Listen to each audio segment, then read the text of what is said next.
Tony Dunn, ain't nothing to it but to do it, brother. Let's roll. In a world where Carolina Panthers fans have an insatiable thirst for Panthers news and opinions, only one podcast roars ferociously. It's the C3 Panthers Podcast. Are the Carolina Panthers a wild card to win the wild card? Will Miles Sanders be traded after or cut for post-June 1st cuts? Can the Carolina Panthers cover 5 points in week 1? And how the heck are they going to win 6 or more games? We're going to find out tonight on the C3 Panthers Podcast. My name's Tony Dunn. It's the longest running Panthers podcast. It's Tuesday night, 9 p.m., where we chop up the latest Panthers news and opinions from the fan perspective. I do it each and every week with my wheelman, Cody Lack. What's up, my friend? Tony Dunn. Just when they tell us there's nothing to talk about on a Tuesday night relating to the Carolina Panthers, boy, you know that they underestimated the C3 Panthers podcast, baby. There's nowhere I'd rather be on a Tuesday night. We have a wonderful guest, as some of you can see. We're going to have a great discussion tonight. And yeah, man, lots of interesting tidbits going on around pricing in Germany, a little bit of Bryce Young's footwork maybe being cleaned up. But Tony, you know we're going to do it with the best damn Panther fans in all of YouTube. You already know him and love him. It's our boy Panther Pickle, the brand ambassador, Diesel Skills, Kobe Griffin, Jake the Snake, Just Don't Care, Muscles Marinara Paisan, what's up? D, what's up, D? Panther Gal 73, Sean Butler, the captain, and the Cardiac Cat 13. Tony Dunn, the crew's all here. Ain't nothing to it but to do it, brother. Let's roll. The number's 252-228-5098. You can get your calls in on the Cat Calls line. We'll be featuring those later in the show. What's up, CK? Oh, living the dream. I'm going to keep this short and sweet as we don't want to eat too much into our guest time. But, man, I'm just happy to be here talking Panthers football with everybody here, everybody in the chat. It's just another great Tuesday to be hanging out with the boys. So happy to be here. Well, I would say you know him and you love him, but you sure got to know him this week after Colin Cowherd show. Adam Chernoff from Right Ankle Sports. Welcome to the C3 Panthers Podcast. How you doing tonight? I'm doing great. There's an energy level here I didn't realize I was walking into, so I'm going to try hang on to the end of a long workday here and try to deliver. You're some good, value. man. We thank you for being here with us. Hey, man, we this is how we all got through the pandemic. Like, we just hung out and talked sports with each other, and it was like everybody else was pining and crying about not getting out. I was like, man, I just hang out with my buddies every Tuesday night. So, man, it's been fun. But right now, well, first, thanks to Colby, who's in the chat for, starting to get this conversation rolling. But look, as you've been the talk of the town when it comes to Carolina Panthers because of your most recent appearance on the Colin Cowherd show, where the line has been 4.5 wins for the Carolina Panthers, no primetime games for this team, and coming off a 2-15 season, and really the most disastrous season in the team's history, and a season that was so bad that you didn't think it could get worse than Matt Rule. And Frank Reich and his crew said, hold my beer. We'll show you how to do that. Adam, tell us a little bit about what you're thinking about the Carolina Panthers and what got everybody's attention on the Cowherd show. Sure. So I think the important caveat is to kind of get out there. I come from the sports betting world, was a bookmaker and an odds maker for a long time. And now I work with what would be considered one of the top and most respected betting groups in the United States. And so all of my comments are kind of tailored back to the expectations that are put on the Carolina Panthers this year, which, depending where you look, I would say primarily now is 5.5 wins. And so that's really where a lot of the comments on the Cowherd show came from. I think got a lot of people's attention. And that's where I think a lot of the comments that I have, whether it's the trajectory I see comparable to the Jags in 21 and 22, whether it's the new coaching staff, whether it's the receivers and how they're going to be much more open and how they struggled last year. All of those comments kind of tie back to that expectation that's put on the Panthers this year. So I think that's an important caveat before we dive into certain areas here. When the line was started at 4.5, as a former odds maker and bookmaker, why do you think it was placed at that? And then what has happened since you and your betting group has projected that? Not that it's more that's just an interesting bet to make if you were getting it at 4.5. Yeah. So last year, for comparison's sake, the Panthers' expectation for their regular season wins was set at 7.5, and so this year when it opened at 4.5. It was a full 3 wins lower. That's a very big adjustment season to season for any team. And so the Panthers are kind of in rare territory when you're looking at an adjustment that big that didn't correspond with someone like a Tom Brady leaving New England, for example, where you're getting a massive shift due to quarterback. A lot of the pieces still in place from the offense last year to this year with some new additions. And so big adjustment in that regard. In terms of why did it move from 4.5 to 5.5? Well, we sent out and released the bet. Not only did we make the bet, we released it through our service, which anybody's able to follow and participate in. And that's quite common. Anytime that we take a stance or a position on a team in the NFL or in college football or college basketball, betting odds everywhere are going to move. And so last week on Wednesday, we played the Panthers over 5.5. All the 4.5s then changed to 5.5, and the 5.5s increased in price. So that's why we're seeing the movement so far. Adam, on the Colin Cowherd show, you lay out all the reasons why you think people are a little too low on the Panthers. You mentioned their upgrades at left guard and right guard with Damian Lewis and Robert Hunt, and we brought in some new weapons on offense. But I wanted you to elaborate a little more on our quarterback, Bryce Young. What kind of year do you think this is going to be for Bryce? What are you expecting of him in this offense with Dave Canales as a brand new play caller for him? And do you think that Bryce Young, basically that last year, you couldn't really get a proper evaluation of him as a player due to the team around him? Do you sort of fall into that camp where year one was almost sort of null and void for Bryce? And then what are you expecting out of him this year? I think your latter point's fair. You look at the situation he was put into, coaching change. There was optimism when Brown was promoted and took over play calling duties. That never came to fruition. It was tough. Reminded me a lot of Trevor Lawrence's entrance into the league with Urban Meyer, how tumultuous that season was. I see a lot of parallels there.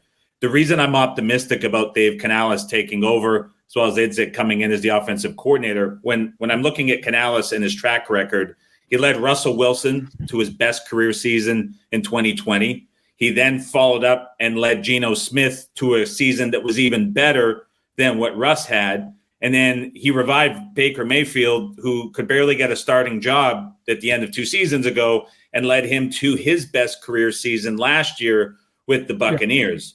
Idzik, the new offensive coordinator for the Panthers, worked with the wide receivers last year, and we saw Mike Evans have a big season as well. There's a lot of history with this coaching staff, as young as it is, to taking guys like Geno Smith or Baker Mayfield or even Russ at his tail end in Seattle.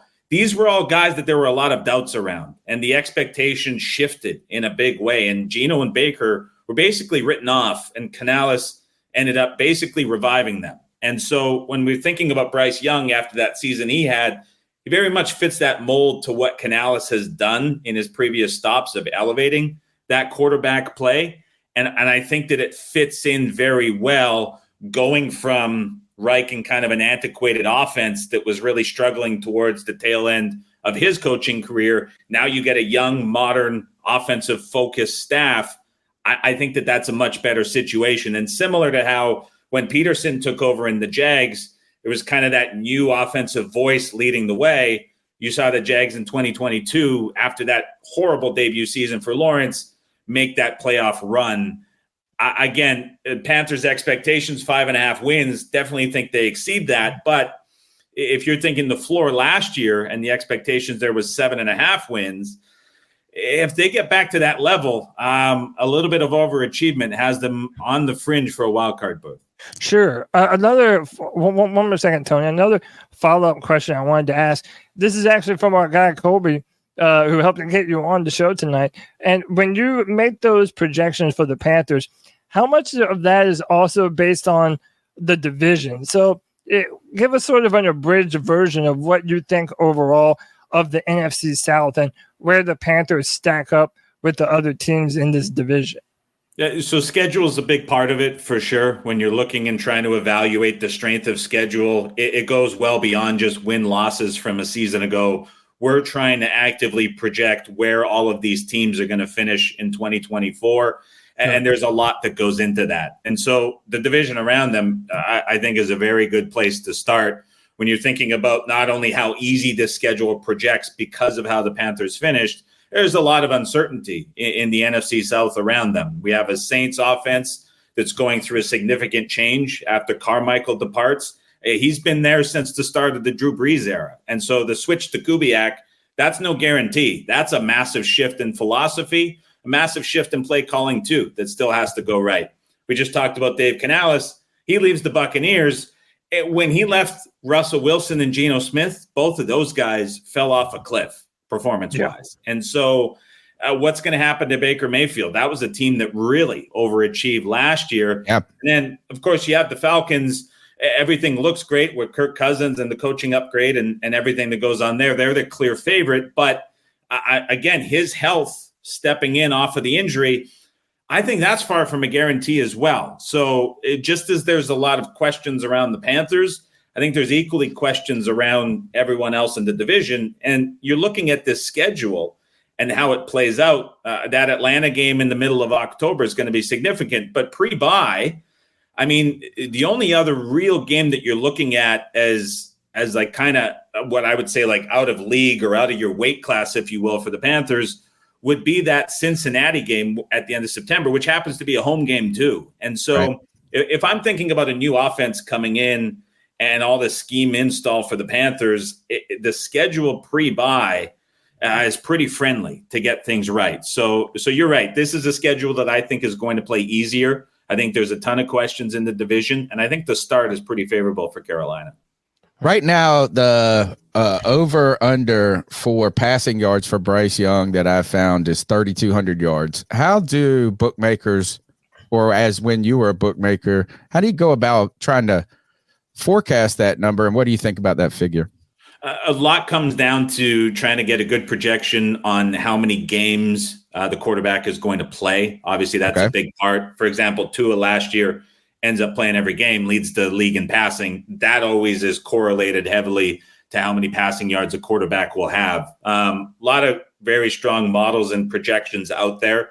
I would say the best advice that I would have now from betting side, take as many different projections as you can, combine them together, and then you can run some basic sims and in Excel or Sheets, or there's tools that you can use to try come up with a number. That's typically the approach that we take now from a betting perspective.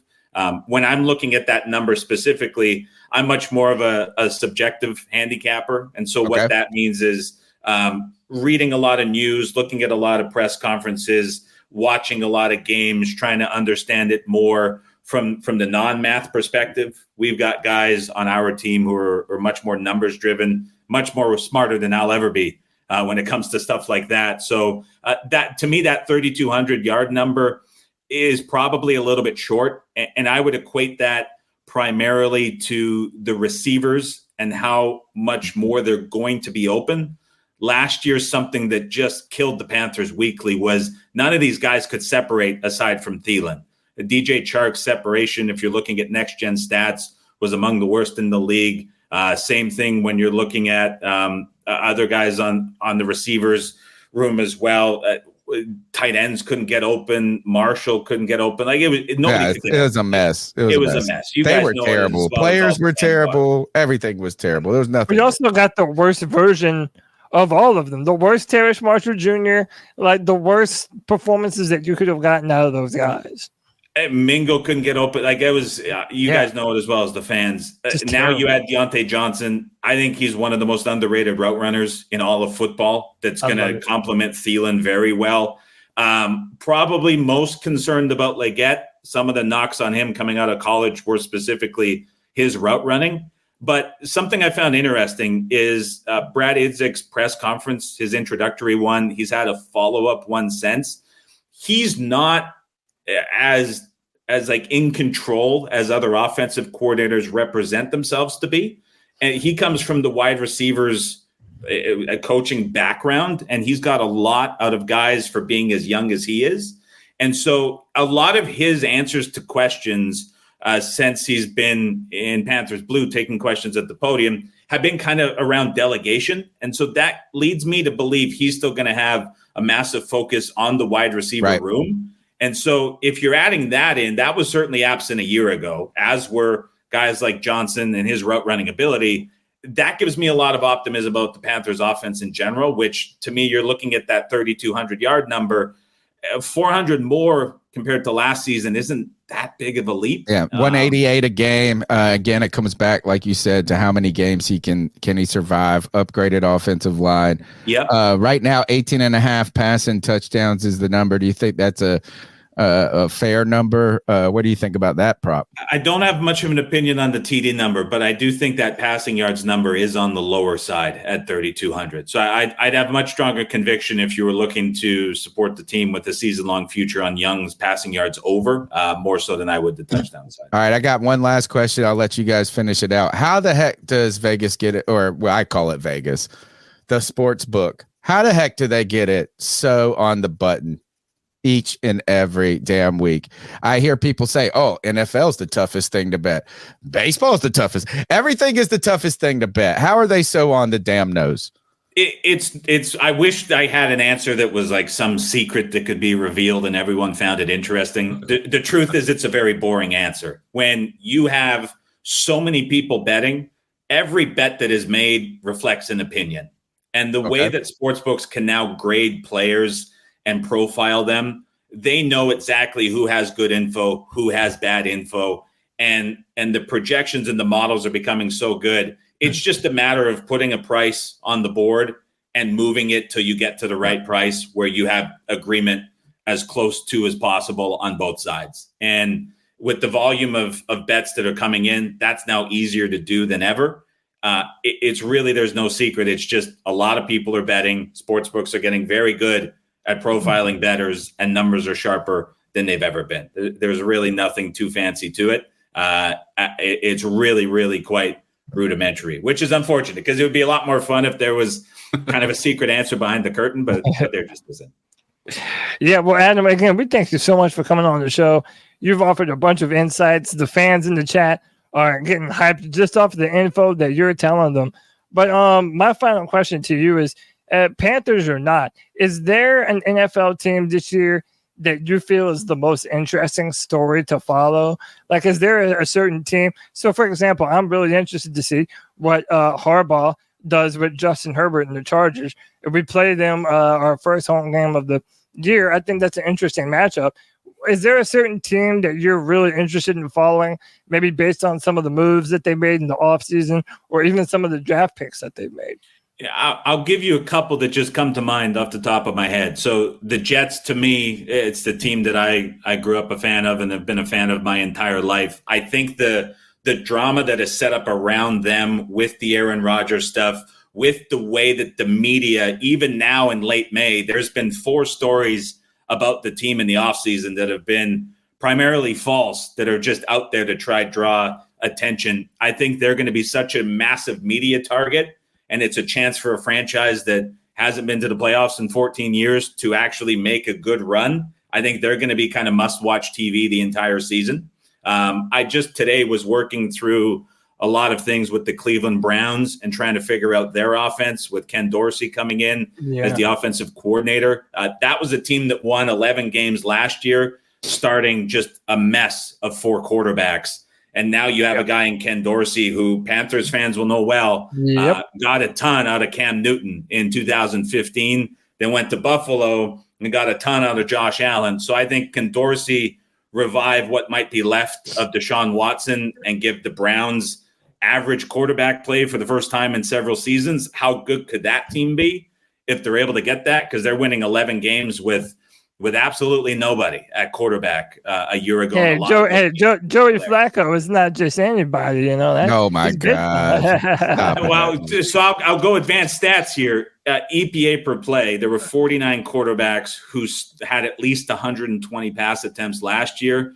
The Browns started quarterback 48 and quarterback 49 of 49 for multiple games, and then they had 26 and 27 starting the rest of the games. And so I'm saying nobody relative to the stat, but I mean, if Dorsey gets something out of Watson and gets him to quarterback 14, 15 in the league, how good can that Browns team be? I think that's a kind of a team that's a little bit under the radar. So those are two AFC-based storylines that maybe a diehard NFC South podcast like this around the Panthers maybe isn't top of mind to think about here in late May. All right, fantastic. Did we miss the boat on the over/under for the wins for the Panthers? I feel like now I'm like, oh God. I was like 4.5. I was like, okay, we can throw some money at this and have some fun. Is it getting riskier now that you guys screwed it up for us? Yeah, I wouldn't say run in and take over 5.5. It's probably about minus 135 is the price most would find. I would say if you want two other alternatives to look at, that Bryce Young over 3,200, I think would be an interesting one that even if you're just looking for fun, that's something you can follow along. You could also go division to win the NFC South 14-1.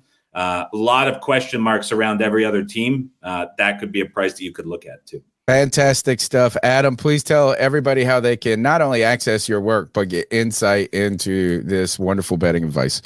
Sure. So I'm on Twitter at Adam Chernoff, my name. I think it's spelled out in the comments as well. Pretty well. Thank you for putting that there. And then everything betting wise that I do is over at raspicks.com as well as bettingtalk.com, uploading NFL information every single day now through kickoff and through the entire season. So if you're better out there and you want more, that would be over there on the channel. Awesome stuff. Thank you for your time, man. You have a great night.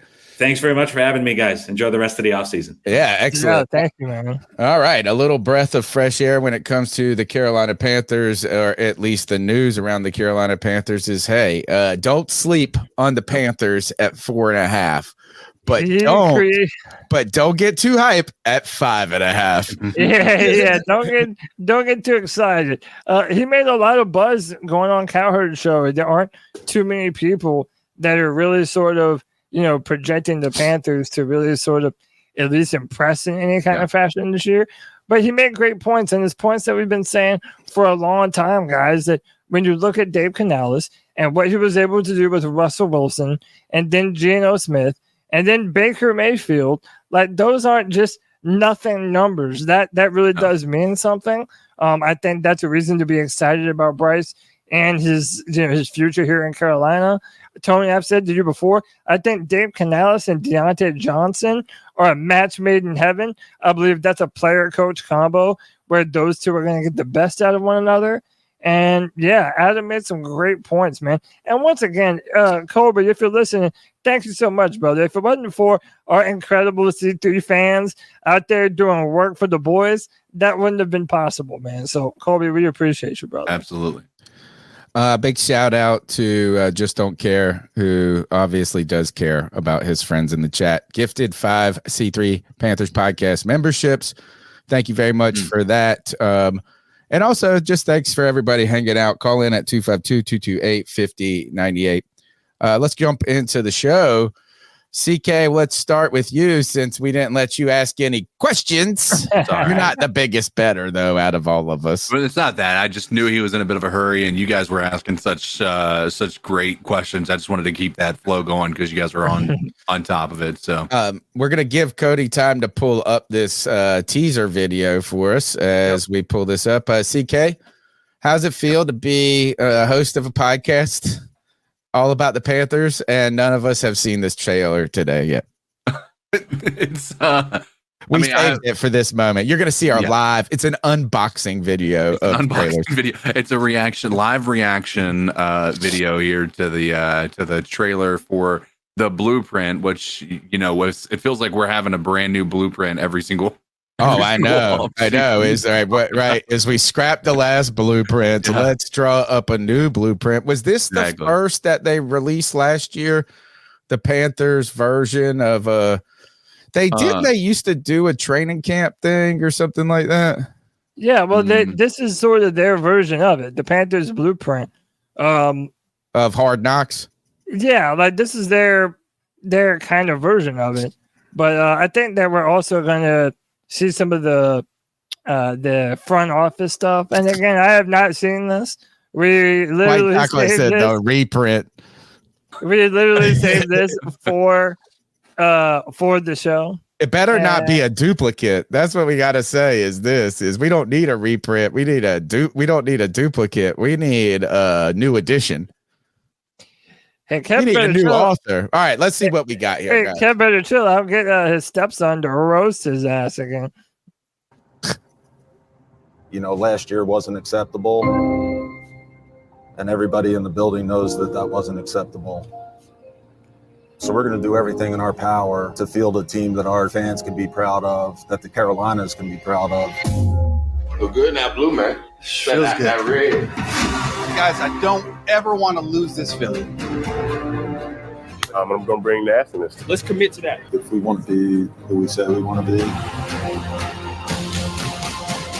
and just get tough-ass players that love football. Oh. Otherwise known as now I don't feel so guilty. Dogs. Hell yeah. I don't feel that guilty now. Wait, I want to hear that last part again. Who we say we want to be. And just get tough-ass players that love football. Get tough-ass players that love football. Sign me up. I think that we did just that. What do y'all make of the trailer? Are y'all excited? Like, do y'all even get excited for this stuff anymore? Part of me is like, I'm excited for it, but I know it's a little bit propaganda as well. Oh, it's not just a little bit. It is full-blown propaganda. Yeah, for sure. It's definitely it's completely edited, and you mean like what I'm saying. But yeah, I am excited because I've been a giant proponent of these billion-dollar organizations using their strength of money and the direct access to create more content, right? And like the idea that, I mean, look, as people, we used to have one of the biggest Twitters as a team, but like the Panthers YouTube numbers are like embarrassing. And it's because they put out lame ass content. And you could do so much more with it. And it doesn't take a fucking $1 million team to do this, right? No. You could get a couple of 20-year-olds who are good at video editing, one old hat journalist that is good at storytelling. And you get out there and you I would be putting out minute-long clips of everything like this, like teaser to like, it's like in the weight room. They walking onto the field. You know what I mean? Like you could just it's propaganda.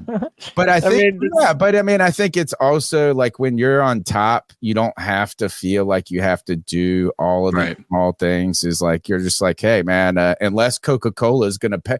I mean, if you notice this, Blueprint is sponsored by Coca-Cola. Right. So not only the Panthers didn't just shell out the money to do this, they made sure someone else paid for it. Yeah, smart. As they should. Smart. I mean, it's smart, but it's also like, we're not going to do it unless you are PSL. We're not going to. I mean, I don't know. I'm just I always have the thought that, like, I mean, look, Mr. Beast didn't make $1 bazillion by waiting for somebody to give him a sponsorship to blow up a car. He just blew up he just was like, here's $10,000. And it made him $100,000. You know, Amazon gave him a show. Oh, really? Yeah, he's making his own show, and he's promised that there's going to be no producers telling him what to do. He's in control of the whole thing. Well, he lives here, man. His whole studio operation is in my town here in Greenville, North Carolina. And every now and then you'll be like, I saw something a couple of weeks ago. It was like, city board allows explosive like explosions or some shit. We're like, oh, Mr. Beast blowing up some shit. They're just doing it across the river, exploding shit up or whatever it is. What a brilliant business model, though. Give away money the legend to make more money. He's a shit, man. How the hell did no one else figure it out? And how are the Panthers not figuring it out? And more importantly, he's a North Carolina. He's a North Carolina guy.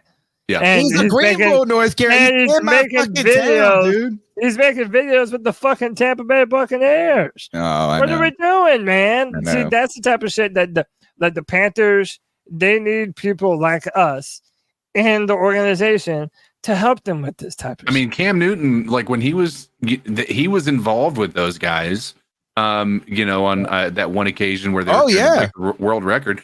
We were able to actually be involved. Obviously we were a different team then, obviously, but it's not unheard of for us to be a part of that world. And I can't imagine it'd be difficult to get that feeling back. But to be fair, he's not going to throw his hat in the ring for a team that is the Panthers right now. We missed the boat on that.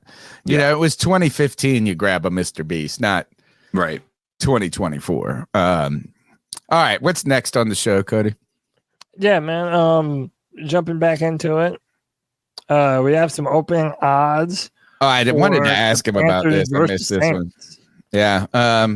First, I think this is all. I don't know how ridiculous it is to bet on something like this. How do they?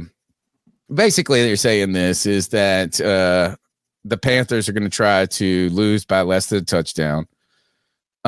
This is so early, right? They're just waiting. They set these odds and they just wait to see how the money moves. And from what I've understood is that Vegas just tries to keep it like 50-50 on each side, right? Is like they're, if so much money is moving to one side, then they move the number to get more money to go to the other side and balance it out. I don't know how you forecast this. And I think our guest, Adam Chernoff, did talk about some of the things about some of the change that the Saints are going through. We only look at it from the Panthers side, but bringing an offensive coordinator, new scheme, the turmoil going there. I'm not sitting here jumping. This is a coin flip of a bet right here. And a lot of betting to me is just like that. You just pick one that you like. I was talking to my brother today. And for those of you who have been following the show for a while, my brother's a Saints fan.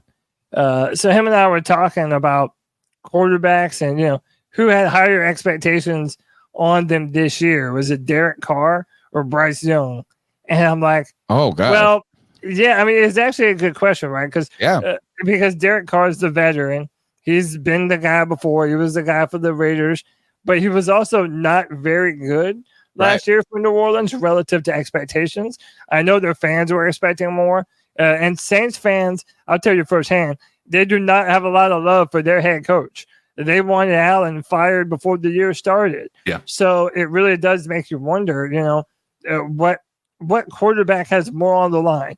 A young quarterback that had a terrible rookie season that they're looking to still see something from him, or the New Orleans Saints who just paid all this money to Derek Carr and really didn't live up to the billing. I think I'm taking the Panthers here if I'm putting money on this, because I just think week one's a surprise week for us. It's an important week for us against the division rival. You got a couple of difficult games coming up.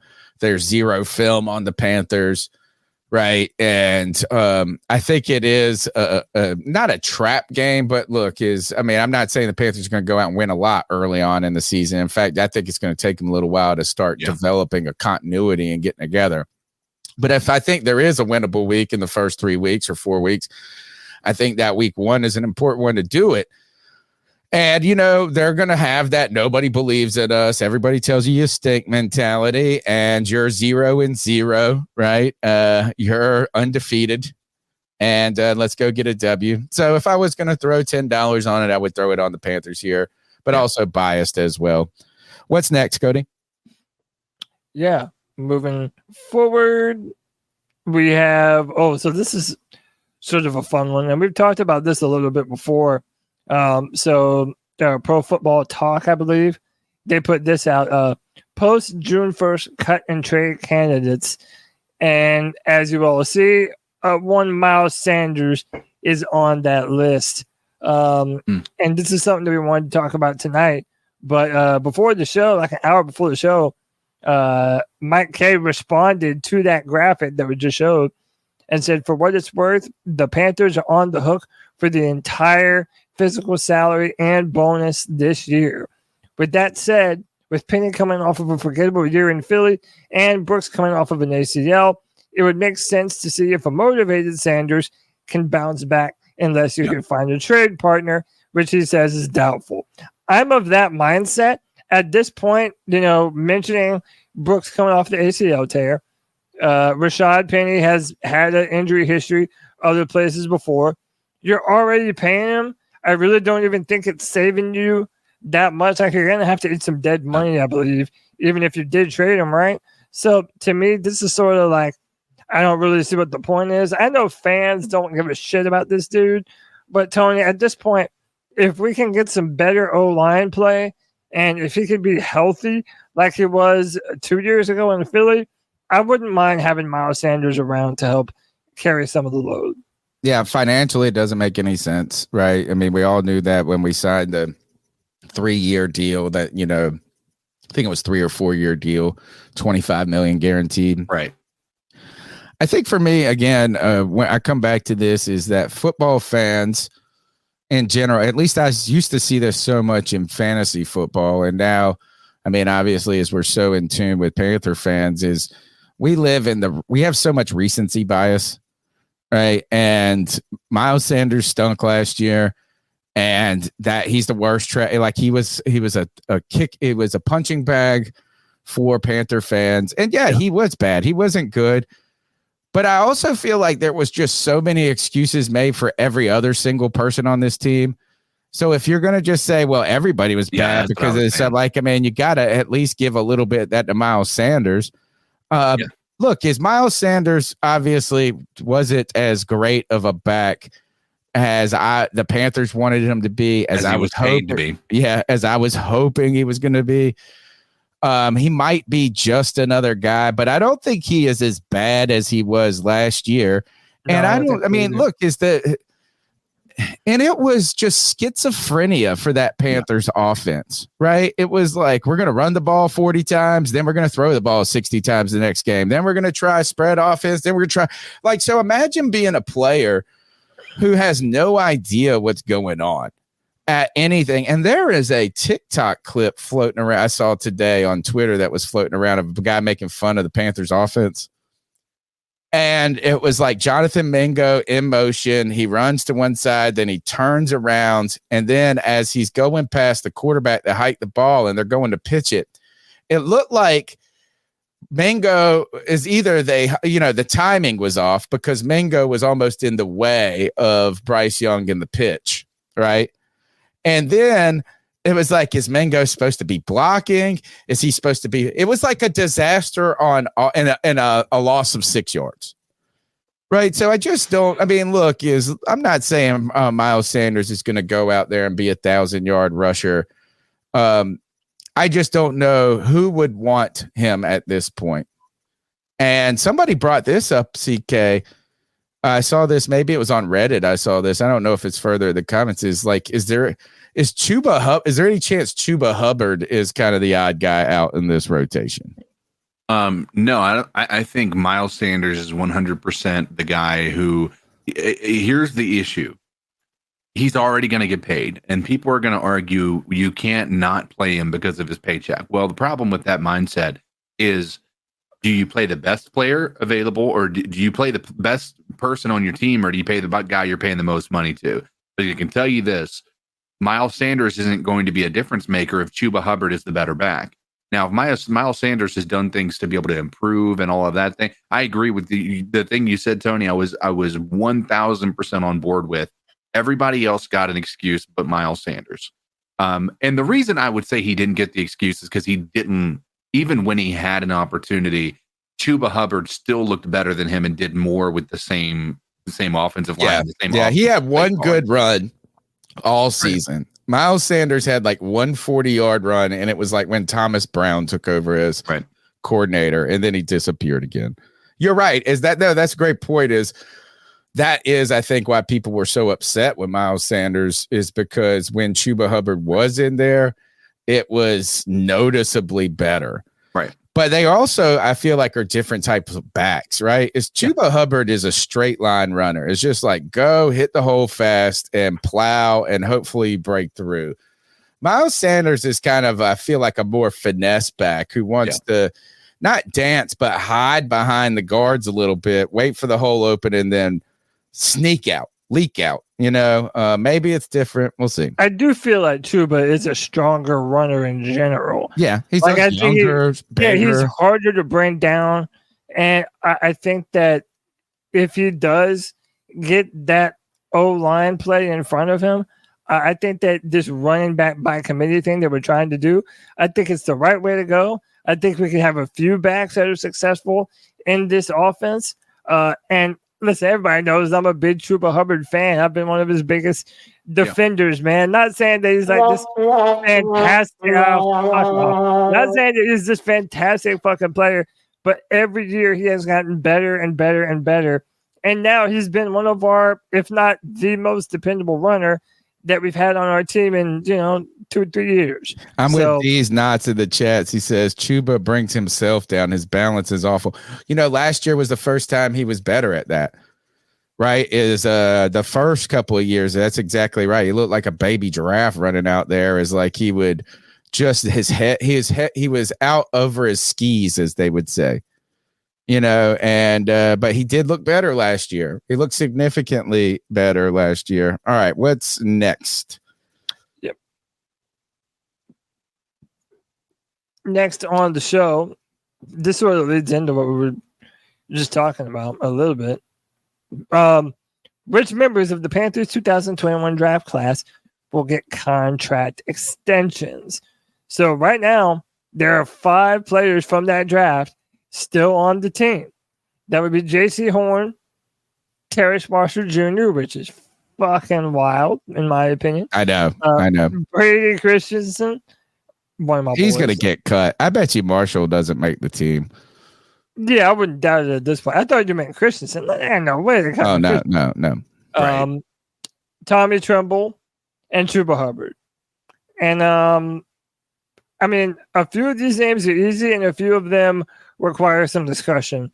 What do you think are the easiest names on there? And really, I don't know. Maybe there are no easy names. No, I would say none. Say Horn. I don't say any of them get a contract extension, and we can't talk about J.C. Horn for a whole nother year and a half. Yeah.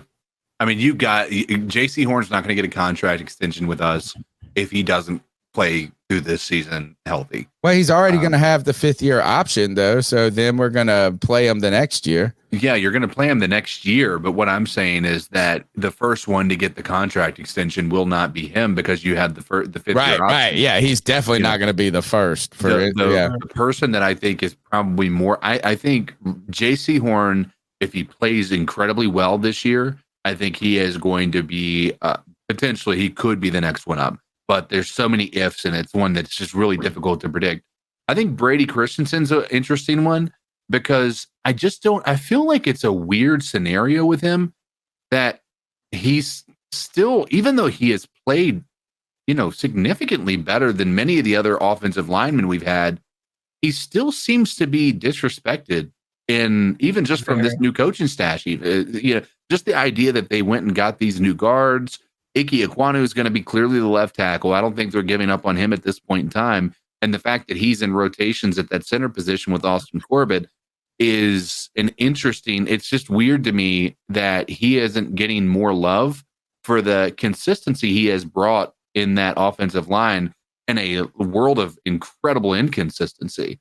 Well, I think when it comes to Brady Christensen, they looked at him and said he might have been the best player on a terrible line at times, but that doesn't mean he's a great offensive lineman. Right. Second, they probably said this is that the type of game we want to run, the type of scheme we want to run is we want bigger dudes at the guard position. And third is the reason that they're not maybe investing or counting on him is coming off an injury, right? Trying to figure out, you've got a 1st-round draft pick on the left side. You've got Taylor Motrin on the, there you go, Panther Pickle. That's for you. I know. Taylor Moton on the right side, who has been incredibly consistent and available throughout, and good and very good at times.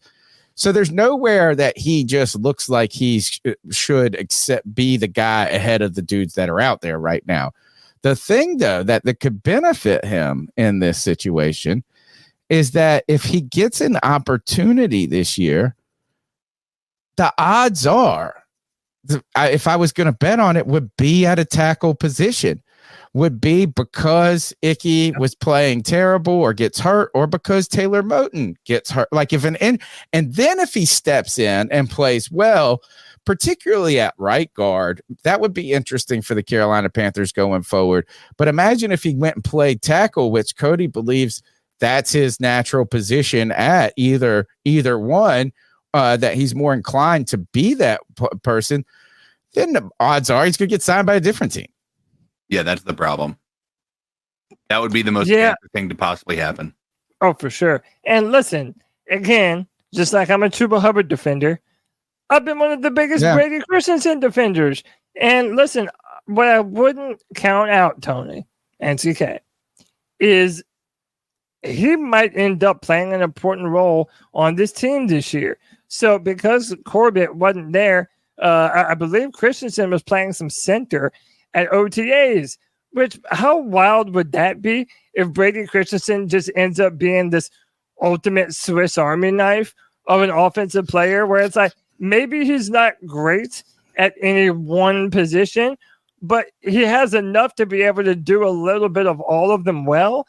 And if he ends up playing center this year, or ends up playing some swing tackle, or steps up and is able to contribute in some meaningful way, even if it's like a 1 or 2 year deal, they might consider Christensen a player worth keeping around. Yeah, not too expensive. Yeah, just available to sign, right? Yeah. So actually, if him getting time at center or being a good swing tackle might actually keep him in Carolina at an affordable price rather than some other way, right? All right. Tony, what were the other names?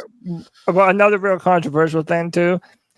Until Kim Ekwonu proves himself better, I'm not sure that he's not the best left tackle on the team. Oh, I know. I know everybody likes saying it forever, but I've been saying it forever. I need to see it. But now he's not, but now you don't have the idea of like, oh, well, this would upgrade our guard position. Right. Like you had before. So it's almost like now, even if you're right in the end. Yeah, he's in no man's land. Yeah, he's in no man's land. So, that sucks for him. Another player on that list who was really depending on a big time season this year was Tommy Tremble.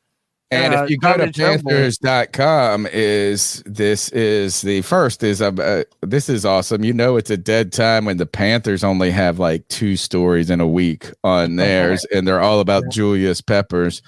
It's a prove it year is the title of the story for from Cassidy Hill. We need to try to get her on. We haven't had Panthers writer on, and she is the newest. I don't know. Haven't just been seeing her name pop around recently, but the title of this article is "It's a Prove It Year for Tommy Tremble, who could benefit from the new offense." Right, and this was from OTAs. It says he caught 1 touchdown, then 2, then 3. He was on fire today. One offensive coach said leaving practice of the tight end. Tommy Tremble says, "I want to be the guy who can do that can do everything, but the red zone, that's where you got to make the magic happens." And she goes on to write that Canales' staff hopes to that Tremble can catch more fire, even though they did draft Jatavian Sanders in the 4th round. They believed.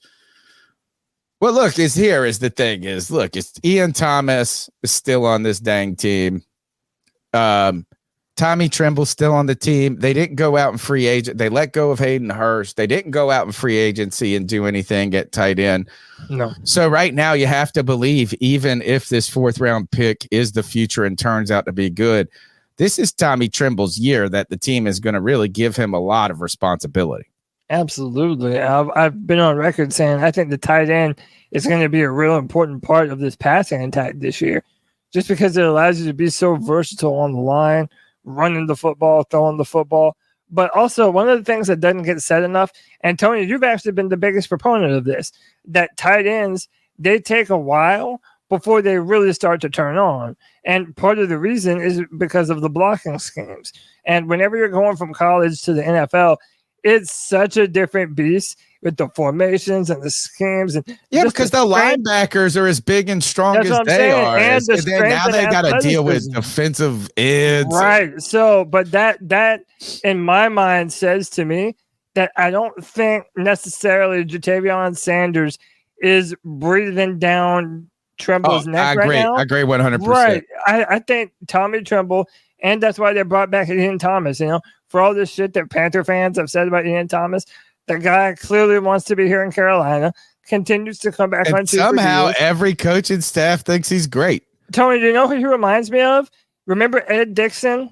He reminds me of Ed Dixon. Yeah. He's never been a big time receiving. Who was the other one that went to Jacksonville? He left here and went to Jacksonville. There was another tight end that we had, and he caught his first NFL touchdown last year or 2 years ago. The chat will get it, and it was just like he was only a blocker. Yeah, the chat will come through it. The chat will come through with it. He was a part of the C.J. Henderson trade, right? No, that was the Dan Arnold. No, that was Dan Arnold. Yeah, he was a receiving tight end. It was, he played and he didn't play. Maybe he played fullback too. I'll see. Which one are you talking about? It's a tight end, former tight end. Giovanni Ricci. Man hurts. Man hurts. Yeah. Like that kind of thing. Man hurts. Yeah. Yeah, that's enough. But in my mind, Ian Thomas. Chat's undefeated. Dude, the chat's the fucking best. We have the best fans of any Panther pod. But to me, Ian Thomas is another one of those in that mold. He's a dependable blocker. Now numerous coaching staffs have wanted him to be a part of the team. And like I said, man, he keeps on taking pay cuts to be here. Now, granted, he might not have any other options. Panthers soon to play. But hey, man, I really do think that they like what he brings in the blocking department. So I'm happy about what they're going to be able to do this year. It's a big year for Tommy Tremble. I am expecting big things of Tommy Tremble, and I don't want Panther fans to forget that at the end of the year last year, Tremble was straight up jumping over fools. Multiple times during the season. Tommy Tremble has had potential and has shown some moments at times of, I think part of the problem is just everything is so bad. It's hard to find anything good in anybody. You look at these draft classes right here and nobody, you're not in love with any single damn player on the team. And so, to Tommy Tremble's defense, he's already been with basically two staffs now, a bunch of different offensive coordinators, three. And so, the jury is still out on Tommy Tremble. And to be honest, he might be a player out of all these guys who has the best opportunity in signing in Carolina again, right? Absolutely. Brady Christensen. We've laid out some reasons why it could happen or how it could happen. J.C. Horn will continue to have not only this year being so important to it, but with that 5th year option, it doesn't make it expedient to or necessary to accelerate that process. Right. Tommy Tremble is going to be getting the most play time out of all of these guys, probably. Chuba Hubbard maybe, could be getting just as much, but I just don't think that the Panthers are going to be interested in, really, sinking any money in the running back position in the future at this point with Chuba Hubbard. Tommy Tremble on this list might have the best odds out of all of these players to continue or to find an extension with the Carolina Panthers. Hey, CK, warm up those pipes. We got a new member. Ladies and gentlemen, boys and girls of all ages, Panthers fans from far and wide, we want to take a moment to recognize one special member of the C3 Superfan Club as they have just joined this elite group of human beings. I want to say, Eric Blair, welcome to the C3 Superfan Club. While we're at it, we haven't done this in a while, but I'm going to do it real quick without the bumper. I want to have every single person in the YouTube chat hit that like button. There's 39 thumbs up and close to 100 of you here. This is your subscriber shame.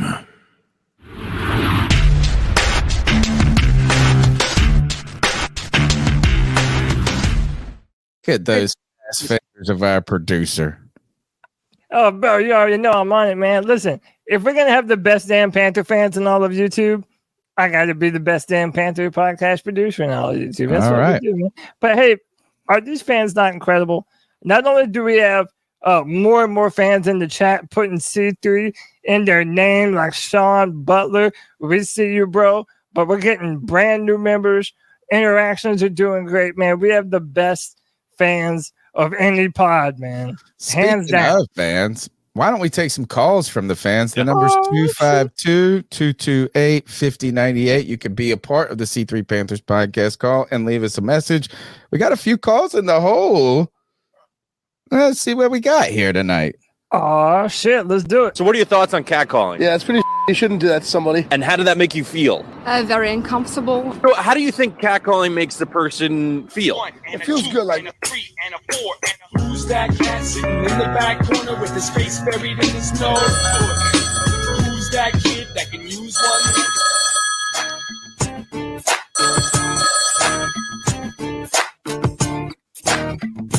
What's up, C3? What's up, C3? What's up, C3? It's Anthony. What's from up, man? Charlotte. Hope y'all boys are having a good Tuesday.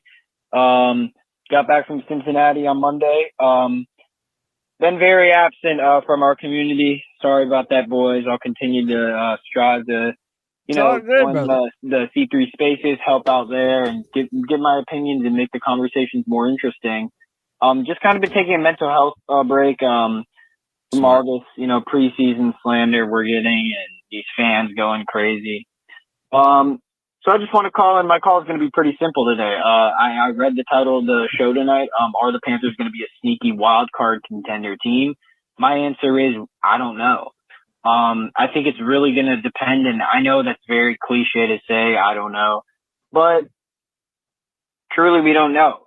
If you're a betting man right now, why would you bet them to make the playoffs? They haven't shown us the ability that they can make the playoffs in almost a decade. But hey, by mid-season, we'll really know how the season's going to go, in my opinion. It feels like, if we're 4-4, maybe we got a shot. If we're like 1-7, then we don't have a shot. But yeah, there's that. And then there's something else I want to bring up. A lot of people are discussing like Jonathan Mingo and Xavier Legette. Let me tell you one thing, all right? Jonathan Mingo, I didn't like the pick last year. I didn't think he was a second-round pick. I thought he was a late third-round pick. That's just my opinion, though. But he's getting a grace period, just like a Bryce Young is. If we're going to give Bryce Young a grace pass for the terrible, horrific situation he was in last year, then Mingo deserves a pass too. This is coming from a Bryce Young fan, and I'm sick of some of these Bryce Young fans, putting a lot of more of the blame on Jonathan Mingo. Yeah, Jonathan Mingo sucked last year. He didn't look like he could run routes. He didn't look like he knew how to run routes, and he didn't look like he knew what he was doing on the field half of the time. But he deserves a grace period as well, because clearly they didn't know how to utilize him either. This goes back to the whole issue I had with drafting Legette. I think Legette could be a great receiver, but now that you have two project receivers on your team, if Legette's really shining, there's really no point for Jonathan Mingo. Let's keep it a buck here, guys, because I feel like everything Xavier Legette can do good right now is stuff that Jonathan Mingo was supposed to do good out of college, and he hasn't shown that ability to. So I'll give him the grace period. But if Mingo and Bryce Young aren't good, hey, let's move on. But all I'm saying is, if we're going to move on from them, those guys, if they have bad seasons after this year, then you got to have a certain plan for the next quarterback and wide receiver that you draft or sign. Anthony from Charlotte, give me your thoughts. Keep pounding. Great call, Anthony. I hope you enjoyed Cincinnati. Sounds like you did. Also, the Queen City, weirdly enough. Cincy cribs a lot of people. They also got Houday, which is like Houdat for the. I don't know. That's another tangent. But listen, we've talked about this a little before, Tony, about when you're basically like when you look at Jonathan Mingo and the expectations that we had for him as a rookie, and then you look at what we said about Bryce Young and him as a rookie, both of these guys were really bad. Yet a lot of people tend to be optimistic about Bryce and not so much about Jonathan Mingo. What is fair expectations? And I'll ask that to both of you because I'll be honest, I don't know what to expect for Jonathan Mingo, because you have to think Deontay Johnson's coming in. They're going to feed him the ball. They're going to get Xavier Legette catches, and you have Adam Thielen, who was the de facto, well, not even de facto, he was the number one wide receiver last year. It's like I don't necessarily know right now how Jonathan Mingo fits into this offense. So I can't necessarily say what is or isn't a fair expectation of him. I really don't know. I don't know what the coaching staff thinks about him. This is sort of up in the air to me. I don't really know. So the statement of Mingo, like, why would we need him if Liget comes in and he dominates and he's incredible? It's just such an ironic statement coming from somebody who in Anthony has been pounding the table for T. Higgins to be coming to the Panthers Nation, and also coming from Cincinnati, just coming there from his trip to Cincinnati. They had two incredible wide receivers on rookie deals from, Jamar Chase and T. Higgins. And so the idea that you can't have that with Mingo and Liget is an interesting take. I mean, I understand it's hard to look at that and compare the two because neither of them have really played a high level in the NFL. Obviously, Liget hasn't had an opportunity to. But if there's a chance Mingo can turn out to be the guy that he was drafted to be, I think it's worthy of him getting an opportunity. I think Terrace Marshall has had plenty of opportunity, and it's just kind of gone by the wayside. There's been nothing that we've gathered from it other than that he's just not good. The expectations for Jonathan Mingo are zilch. Sorry, sure. Right? And not that that means that his NFL career is over or that even his career in Carolina is over. But right now he does. You ask, where does he fit in the offense? He doesn't. He fits onto the bench where he should have been from the beginning. Right. And where he was ultimately, I think the Panthers drafted a lot for need last year. Right. Is they went out there and they said, oh, well, we got this quarterback. Now we got to get a receiver. Now we got to do this. There's a run. Like, it was very reactionary in some ways, or at least making everything look good on paper. A lot of the reason that people hate Mingo, A, is because he stunk. B, because he stunk on a stunky team. And C, there were other wide receivers that were drafted after him that were significantly better, right? Or had more productive seasons. I think this is a great situation for Mingo, actually, right? I think Mingo gets to go in there, have zero pressure to play each week, know that he was a second-round draft pick, so he's got this year and next year to find a spot to show that he has the ability to continue to get better as a pro. And if right now he does it, like in a lot of people, and I don't know enough about the X's and O's, but I continue to just seem to make sense to me when they talked about it, is that his skill set, the type of receiver that he is, lends towards him playing in the slot. And last year, Adam Thielen was the slot guy, and he's going to be the slot guy again this year, right now. So Mingo, the expectations for Mingo should be zero. Yeah. And the opportunity for Mingo to play is going to come when your number gets called, when somebody pulls up a little lame in a play and you got to go in there, when somebody maybe is dealing with a hammy or something, or maybe Adam Thielen's old or something, or maybe even if everything goes to plan and all of those guys somehow stay healthy, you find a way to learn how to play special teams. This is how players in the pros who are not stars right out the gate have to win, have to make it. They have to find a way to improve year to year noticeably to the coaching staff in the meetings, in the weight room. And then when their number is called, they have to go out there and do something about it, i.e. the best at this, Tamir freaking Bird. Oh, here we go. Dude. No, but like, is whether you don't like it or not, is that on a very, very small, these guys who are, and that he was an undrafted guy, right? But they have such a small window to make you like them. And so while Mingo is going to have a lot longer leash than an undrafted player would, but now what it's going to come down to him is improving as a pro in training, in the meetings, and all of that. He's going to have to be well coached, and he's going to have to be liked by the coach. He's going to have to suck up and do everything, carry people's pads and type stuff. When his number does get called, which it inevitably will have to get called at some point, he's got to do something if the ball gets to him. He can't screw it up. He just doesn't have a lot of opportunity for screw up. And really, and honestly, my advice to a guy like Mingo, even though you were a second round pick, right now it doesn't look like you're a star, bro. So you better find a way to freaking learn how to run downfield and block on special teams. There are a lot of guys who have made a living in the NFL by just being special team players. And you have to make this team believe to you that you're not just a wide receiver they got to put on the roster and sit on the bench, but some other way that you can contribute to the team until you are a wide receiver. I think it's worth noting that the reason Mingo is going to have a longer leash is a discussion that they were having. I believe it might have been Tom Pelissero talking about the devaluation of the wide receiver market potentially coming down the pipeline, meaning that there's a path to the things that are happening to the running back position and happening to the wide receiver position.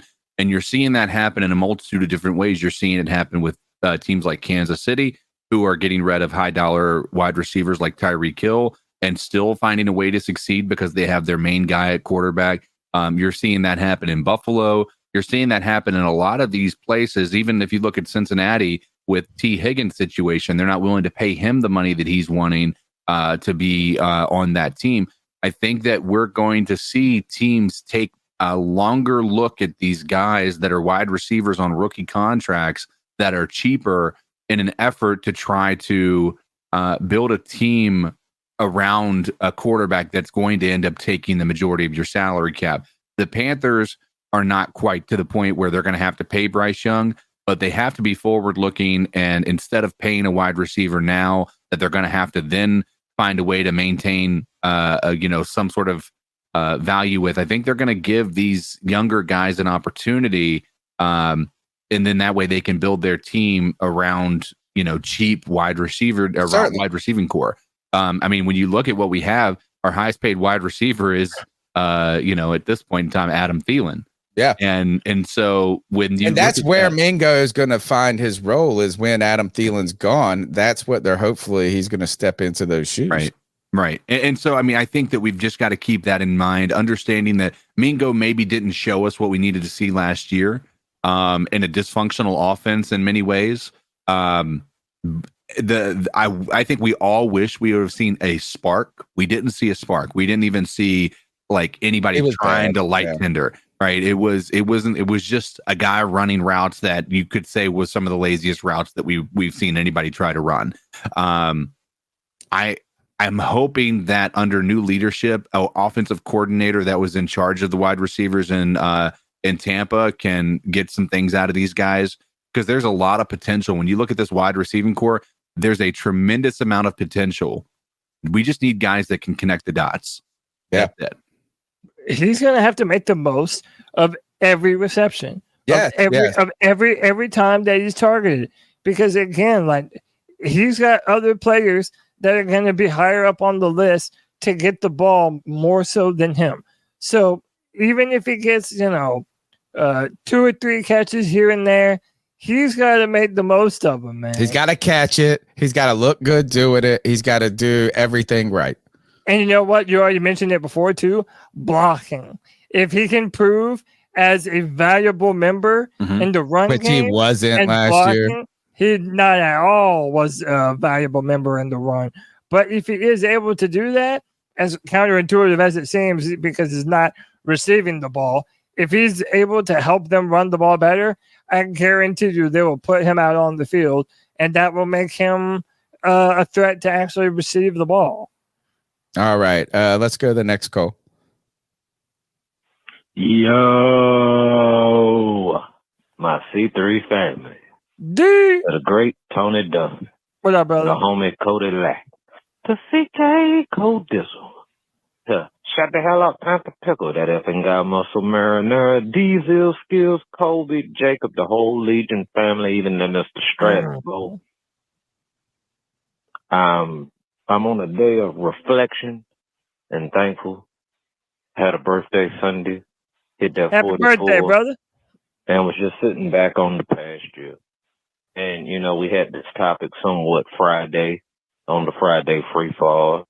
And I guess as I sat back and reflected and looked at everything, one, we didn't have a setup, a competent offense, even a competent coaching staff that worked together to evaluate Bryce.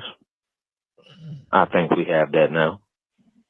We added 650 pounds to that interior offensive line and expecting better offensive line play.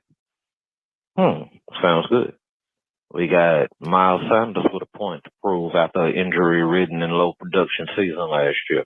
Chuba Hubbard trying to prove a point that he deserves a bag. Deontay Johnson trying to prove that he can be a one receiver. Xavier Leggett trying to show that it wasn't a mistake to go grab him. Defensive players and other players on this team who are that know if it doesn't work out here, this might be their last shot. Mm-hmm. And you got a motivator, a leader of dogs like Dave Canellis to try to harness that energy and lead it in a positive direction. Can it be sneaky? Yes. Will it be sneaky? Only time will tell. But the thing was, you got to remember, a lot of them games last year, we were in them and probably could have won if we would have had even remotely any kind of offensive production. And that was even with us not being able to stop the run.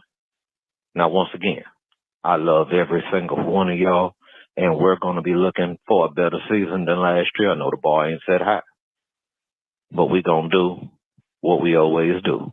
And what is that? Keep pounding. Thank you, man.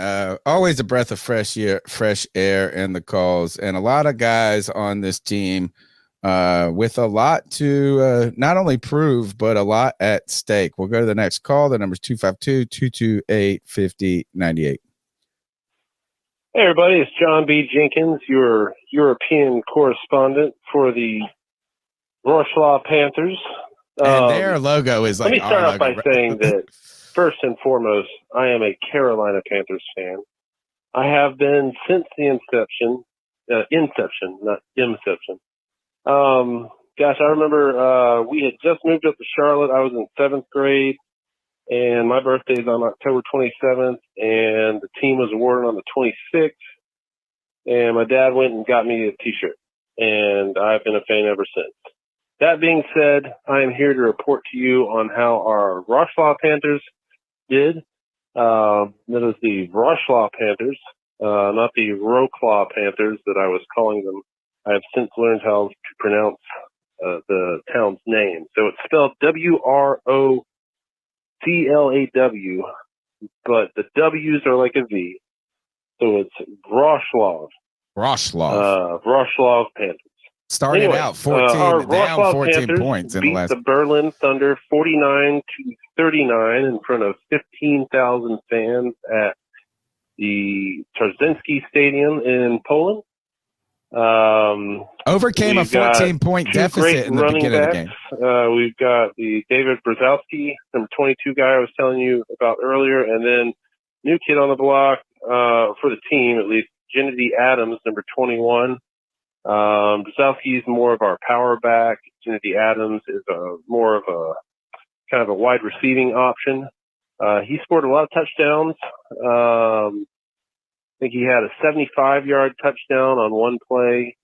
Our linebacker, number 49, A.J. Wentland, who I was telling you about last week, he scored an interception return for a touchdown that reminded me of that Thanksgiving game when Luke intercepted Romo twice in a row. Just watching the highlights, I was like, oh, my God, that's like watching Luke. Anyway, next week, the Panthers will face off against the Stuttgart Surge, who were one of the teams in the championship game last year. So that's going to be a tough match. But the fact that they put up 49 points on the Thunder, who are no slouches themselves, I mean, it wasn't a defensive showing in the least bit, but both of those teams slugging it out. I think we've got a good chance against the Stuttgart Surge next week. So anyway, go Carolina Panthers, go Wroclaw Panthers, or Wroclaw Panthers. Go Wroclaw. Keep pounding Carolina, keep pounding Wroclaw, and keep pounding C3 Panthers Podcast. Immer weiter. Great call. Weiter. I mean, listen, because of him, I've been sort of, keeping a loose look on it. When he sends me stuff, I watch it. I do. Yeah. Like I said, he posts stuff on Twitter, and I've been checking him out. I love it, man. Again, it's like building that international audience for Panthers and Panther fans. It's awesome. Let me just say this: here's a moment to gloat about our fans. When I got my job teaching full time at Pitt 14 years ago. I remember sitting in the office with my department chair, who was on the back end of his career, getting ready for retirement, right? Like he's a couple years out the door of retirement. And he said, man, I've come up with all the ideas I've got. I've used them all, right? I've been in this chair for the last 20 years, this one. I've been teaching, for 30 years. It's time for y'all to come up with the ideas, right? And not that I'm out of ideas for this show and things like this, but, just getting up here every Tuesday night, interacting, doing the Friday, Cody doing the Friday free for all. The other time we put in for the post, it's like at sometimes I'm just like, I don't want to think and come up with something new. Yeah. But just when I'm getting that, we've got a wonderful group of fans who have stepped in and brought so much, not only creativity, but energy to the podcast. Yeah. So from John Jenkins with which I love this European report in the off season. I mean, if you guys don't like it, then just shush. Yeah, too bad. Right? I mean, look, it's the off season and we're sitting here, we're just having fun. So I love that angle. I love some of the callers and some of the creativity they've come up with from I love some of the fake calls, the inter-caller banter. But look at what all the hard work that these guys are putting in on the spaces nonstop. Right. And I want to shout out Tar Heel Iyer, who contacted me today. And he's one of by the way, we have a Discord. Again, I can only keep up with so much stuff. So I created the Discord. We tried to fool around with it. And I look at it sometimes when I get notifications. But every platform where you're at, we want to have a presence. So if anybody wants to take over the Facebook, which I hate, hey, I'm ready to give it to you. If you can do anything with that, because all I do is post a live video up there. I just hate the platform. Well, we got a message about doing more monetizing stuff. Well, but I want to give Tar Heel Iyer some credit. He reached out to me because we got a porn bot dropping, stuff in the Discord. And he said, hey, if you want to give me, because he's a moderator, access to delete these posts, I'll be happy to do it. I was like, please. Oh, here he is. That's Sean Butler in the chat. He says, I'm Tar Heel Iyer. Oh, perfect. And not only did he walk me through how to actually because I was like, man, I'm sitting here on the app. I think I'm going to have to get on the desktop. He's like, dude, Anyway, that presence to me is the coolest thing, right? So thank you guys for John Jenkins, to Sean Butler, to Diesel Skills, to D, to all the people, Bet Pickle, Colby, that are in the spaces. Any creative additions? This is our podcast.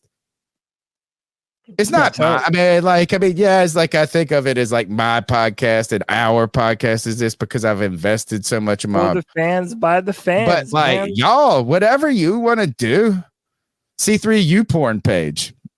Hey, white chocolate, make it. It depends on who's on it.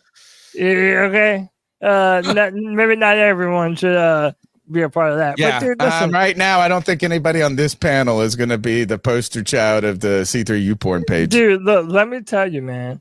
Dude, all the boys in the chat, man. My man D's Ill Skills, Jake the Snake, White Chocolate Espresso. Like, hey, man, especially at times like this when there really isn't shit to talk about, you guys give us the extra juice and effort to dig deep and find all the content and make the best show possible, man. We want to continue to build this community and make a community where Panther fans feel like their opinion and their voices can be heard.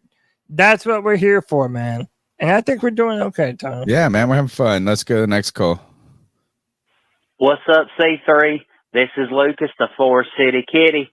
What up, Lucas? I wanted to talk to you. I seen something on Facebook. It was a list of all the NFL teams' GOATs. And when I looked at the Panthers, it said that Cam Newton was our GOAT. I don't really agree with that. I think that Julius Peppers is our GOAT. And I think he's head and shoulders way above all the rest of our players. I think that is our guy. I'm curious what y'all thought. Y'all think Cam Newton is our guy, or Julius Peppers, or is it another person like Steve Smith or Luke Kuechly? Curious what you guys think. Keep pounding and go Tigers. Keep pounding, go Tigers. Look, I feel like depending on what Panther fan you're asking, you'll get a very different answer. So I know me and Tony, like Tony would agree with you, buddy. Well, Julius Peppers is his. I mean, I have some caveats of it's the team's greatest player or who is the greatest player that ever played for your team. So go ahead. But no, I mean, so for example, I've told y'all this before. I'm not a fan of the Carolina Panthers if it's not for Cam Newton. Right. Cam Newton started my fandom. That's where I joined this team. So for me, it's Cam Newton. But I can understand how if you grew up in some of your earliest memories of the Panthers were watching Steve Smith just go fucking bananas on defensive backs, you would say Steve. Or if you're like Tony and you grew up in like what well, Julius Peppers was my Cam Newton. Yeah, that's what I'm saying. He was the guy that made you fall in love with this team. So I think it's different to everyone, but I feel like none of them are wrong answers. I don't feel like anyone would say that you're wrong if you said Luke Kuechly was the best Carolina Panther player ever. So it's subjective. We've had a few great ones, but I'm of the mindset that no other player has ever put Carolina on the map like Cam Newton did. CK, you go. This is so much harder to be able to do in today's world. I mean, we just don't have a lot. I mean, you're going to break it down to three players, and it's Cam Newton, Steve Smith, or Luke. And I think you have to go Cam Newton, even though it wasn't long as far as like his career with the Panthers in comparison to Steve Smith. He was considered the greatest player in the NFL at one point, like the greatest player in the entire NFL. Quarterback heavy award. Sure, but I mean, that's voted on by other players. It might be, it might be favoring the quarterback, but that's also the hardest position to play. And so I get the argument that Julius Peppers would be in that position, or even Steve Smith would be in that position. But I think that Cam Newton would be there just because he broke records, and the other two were on pace to break records, but they didn't break records. Cam Newton broke records. Yeah, but Cam Newton is not a Hall of Famer. I disagree, and I think a lot of people would disagree with you. He's borderline Hall of Famer. He's not. I mean, there could be some arguments because some of the records he had, but it's not. Okay, continue. I'll let you finish. No. I mean, that's basically the position I hold, is that I think that he is largely considered, and I don't know that there's many people that would be even on the list of people that would be on that, considered better than I think Cam Steve Newton. Smith should have been a first ballot, but he just was in a tough class. All right, so here's my answer to this: is I think that Steve Smith is the greatest Panther of all time. Right? Is that like his entire career was here, and he was really freaking. He's a Hall of Fame wide receiver. Right. I think that Cam Newton is the Carolina's own first and only superstar. Right. Right. Like is like a guy who is known by people who don't know anything about the team. Right. Like, I mean, Steve Smith is not walking in Ohio and people are like, oh, there's Steve Smith. They're going, oh, shit, that's Cam Newton. And Cam Newton. Right. So I think Cam is the greatest star Carolina's ever had. I think that. And this is hard, and I'm just I want to be nice to Luke Kuechly because I think I saw some special stuff. I think Julius Peppers had the greatest career out of any of these guys these players, right? I mean, that's clear. It's like he was first ballot, nobody. I mean, he walked into the Hall of Fame. They already had, was ready. And he was arguably one of the greatest he's really good at his position. I think Luke might be the greatest at his position. But the problem is it's just like longevity. It's like the two things that are fighting against between Cam Newton. But that's even more so Cam Newton is longevity of career. Luke Kuechly had 8 years where he's the best linebacker in the league. But here's my question. Who had a bigger impact on the Carolina Panthers in their career with us? And I don't think you can make an argument that it was anybody other than Cam Newton. It's unfair. Okay. Okay. I'll just let you have that. Like the reason I say that, I think that's an unfair thing. No, because of the quarterback position by nature. Sure. Right. Like you could be the world's greatest linebacker. Right. And in the history of the world, and you could be like the 10th best quarterback in the history of the world and have a greater impact on the team. Right, but that's what I mean but we're not. Your question isn't who is the greatest defensive end on the Carolina Panthers. It was who is the greatest player, greatest of all time. Yeah, of all time. I mean, of all. And the reason that I think Julius Peppers is going to have to be eliminated from that is the majority of his career was spent with other teams. Yeah, well, half. Yeah. I mean, I think that's a fair point, right? That's why I'll accept any argument against Julius because he didn't do a lot of it with the Carolina Panthers. Yeah, him walking away from the team was always. Enough of that nonsense. But okay, you're gonna say it's worthy of a discussion. Nothing else. Maybe he's just the smartest motherfucker in the group. Maybe so, but he also went to the Bears, and the Bears never did shit. Well, no, the Bears did have one of the top defenses in the world at that time. Yeah, but they never had the quarterback. They never had the offense. They did make it to the playoffs with him. They made it to the NFC Championship. Right? I think at one point with Rex Grossman. I mean, I get it, but it's also the fact that the Carolina Panthers offered him a contract. I know. They were going to make him. He's like, fuck it. He saw the writing on the wall. He was like, Jim Estes called him Judas Peppers. That's funny. That's funny from Julius Peppers lover. It is a great question and conversation to be had, though, man. Because again, I do agree with you. Luke might have been the best player at his position that the Panthers have ever had. Like he's better at line. He was better at linebacker than Cam was at quarterback. Okay. You know what I'm saying? It's like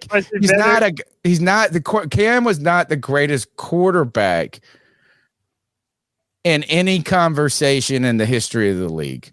Not that he didn't have a crazy, he wasn't a great quarterback. Right. But you're just not going to say this. I don't even care if you take the 2015 season, you extrapolated it.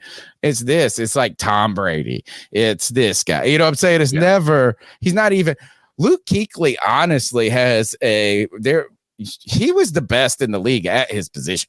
Yeah. Right. But for the Seattle guy was real good. Bobby Wagner. Yeah. But I do also think it's fair to say that while Luke was the prototype of what you want from that position, Cam Newton was something that wasn't truly ever seen before like that. Oh, yeah. That position. Yeah. No, it was wonderful. Right. So his combination of both of those things and the personality and the quarterback But no, I agree with you, man. And I think that Luke Kuechly is also a combination of all the best things of the technical skill.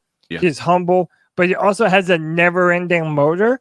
And a lot of people also didn't feel that about Julius Peppers, that he would sometimes take plays off. That's not. Those are non-football people, right? And maybe a bunch of Panther fans held that opinion. Sour grapes, dude. They had sour grapes. But defensive end is you play a chess against these guys. You don't just bull rush every play. You have to conserve. You don't be fourth in the history of football in NFL sacks and give it half effort. I'm sorry. It's impossible.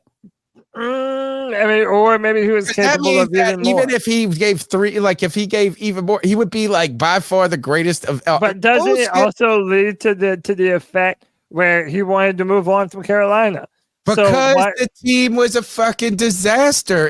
So maybe there were plays. He'd never been out of North 100%. Carolina. But I think too is and I don't know. We'd have to ask a Browns fan about this. But a lot of people say, or I've heard, maybe when I say a lot of people, I've read it twice, that Myles Garrett runs out of gas in the fourth quarter because he is going 1,000% on every bull rush in the first three quarters. So there is a mental chess game that you play against offensive linemen where you set them up with speed, then you slow. These guys are so good. They're looking 3 plays down the road. They're not just looking at one play. How do I beat this guy on this play? They're thinking, all right, I'm going to keep baiting him on the outside, and then I'm going to do this. So I just feel like that is a bullshit thing to say to a Hall of Fame player that he was lazy and took plays off. Okay. I think it's just something fans say because they had sour grapes because Julius left. Or you're just a super fan. Okay. All right, we'll take another call. Yeah, that's okay. Both can be true. Sure. Gentlemen, what are your thoughts on now that the NIL or college football, basically you're paying athletes to play college football, and with transfer portal, and you could have youngsters playing college football for 7 years, for 6 or 7 years now. It's crazy. So as we all know, if you're looking for young men playing professional football or professional basketball or of whatever sport, see all the problems the pros have with drugs, hookers, guns, getting in trouble at nightclubs or of whatever. Well, as you can imagine, you're having teenagers or 21-year-olds in college of doing this and getting this kind of money and flooded with money, because now you're actually seeing 18-year-olds just leaving high school wearing gold chains and coming out there and flaunting their wealth and all that and getting into trouble already. So what do you think of impact it's going to have on the fan bases of these major colleges? You talk about these multi-generational fans, like for Georgia, for Clemson, for Texas, for UCLA, USC, for Alabama, for Oklahoma, Nebraska, for all of these big programs on here too. What do you think it's going to do to college football with all this money and young people getting paid? And I guess, is it even worth it to keep up the pretense of having student athletes? So what are your thoughts on this? Pontificate, gentlemen. Two things to think about this. What I think I saw, I just saw a rule that somebody now the universities can direct pay players, and I don't know if it's in every conference or whatever. What is it called? Yeah, every conference. Yeah. So I don't know. To be honest, I'm surprised it hasn't been worse than it is right now in the first 2 years of this. Right. Yeah, but what I mean by that is just I'm surprised we're not hearing stories of guys renting a house, hiring 20 porn star, just more off, because the NIL has been in effect for 2 years. And while the money is only going to get bigger and differently distributed, there's been real money out there. Honestly, yeah, I this mean, is like if I was an foregone 18-year-old conclusion. kid and you gave me $600,000 or $100,000, I'm making some foolish ass decisions. So I'm really, honestly, incredibly surprised we haven't heard more horror stories. Oh, I mean, Yeah, they're but not coming out yeah, yet. go ahead, Steve. Well, Honestly, yeah, they're just true. not coming out. Yeah, we haven't heard about them yet. They're sweeping them on the rug, maybe, but it feels like, man, there's a lot of people that would want to be talking about that. Well, we also know that they've been doing this forever anyway. I mean, players have been getting paid under the table forever. But how I have heard this said to me is that this is them getting ahead of the curve. Just like they ruled that it was, it was basically against the law for them to prevent players from collecting name, image, and likeness. Well, yeah, essentially, again, I do not know all the ins and outs, but this is them getting ahead of it instead of it being ruled on way later down the road, and then they have to pay all this extra money. Well, so I don't even know if they're getting ahead of it, dude, because they took the damn Supreme Court ruling on it. Well, right, but that's what I'm saying, that eventually that's where it was going to lead to. Well, it did. It went all the way to the Supreme Court. Right, but saying even the colleges not paying their players directly, that this is them getting ahead of that as well. And to the caller's question, I think the blue blood schools, they're always going to be ahead of everyone. Because one, they have all the boosters that are going to be able to pour an untold amount of money into the program. Mm-hmm. Then on top of that, when you have these college towns where the center of the town is based around football, so for example, Tuscaloosa, Alabama, where football is life there, you have businesses that are literally built and thrive around that campus. They're all going to be able to pitch in more and more money to bring those players to that school. So what I think the player is getting at, and what a lot of coaches, including my college coach, Dabo Swinney of my Clemson Tigers, is that now it's really not college football anymore. It's just like a minor league professional football team. And that's the real truth of the matter is. My and that's final where thing we're good. Go ahead. Is that the coaches are no longer recruiting anymore. Like Nick Saban talked about this. When you're going in to meet with a player, instead of, what can Alabama do for you? What kind of degree? What kind of player we're looking to have? One of the first things that they ask, how much money are you going to be giving me? How much money are you going to provide to me? So in that way, you still have the rich getting richer and the poor kind of just fighting for the leftover table scraps. Well, and so I'm going to address a couple of things. One is that it was unconstitutional for these guys not to be collecting money. And my real example for this is not just because the colleges are making billions and they're not getting a piece of it. The analogy that I use to people is this: if you're a music student on a music scholarship to a college, right? And you get a full ride and you go play a gig on the weekend at the local bar, you don't lose your scholarship. Right, is like in that there was no conflict of interest there. Right. So that is right away you can see where the unconstitutionality of it is. The second thing is to go to your point, Cody, is like to say that it's not college athletics. It hasn't been college athletics for a long time. Right, is like this whole old hat idea of, well, you're getting an education is all bullshit. That's like a 1960s. We don't watch, is like the students are the ones there watching the game and, your grandpa's there. That's not how it is. If you think about this, is that it's hard to go to college full time and work a full time job. Yeah. These kids are going to college full time and doing more than what is a full time job. There's no way that, and I'm not saying that every education or every degree that a college football player has gotten is fraudulent, right? I'm sure there are examples of people that have found a way to do it the right way, right? And got something out of it. But let's not act like these mugs are getting the education is what the college is focusing on or what they're focusing on. No. The next part, though, is I disagree a little bit about your statement about the local businesses in college towns that can push this.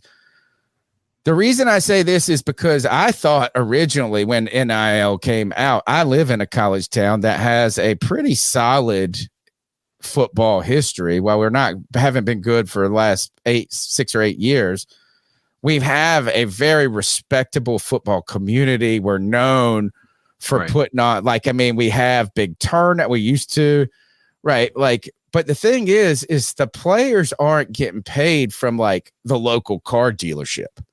They're not going to the local car dealership and signing hats and saying, come out on a Saturday.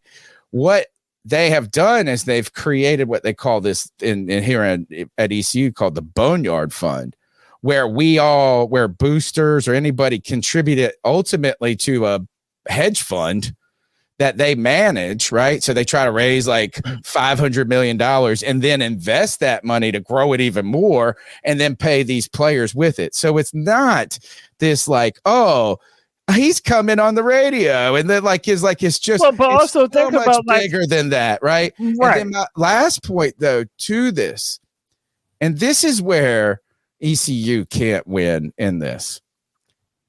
True. Is that our college is what I would call a middle class college, right? It's like working people.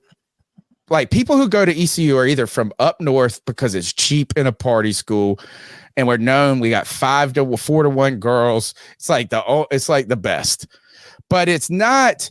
Basically, outside of a couple of programs, our people don't go on to make giant money.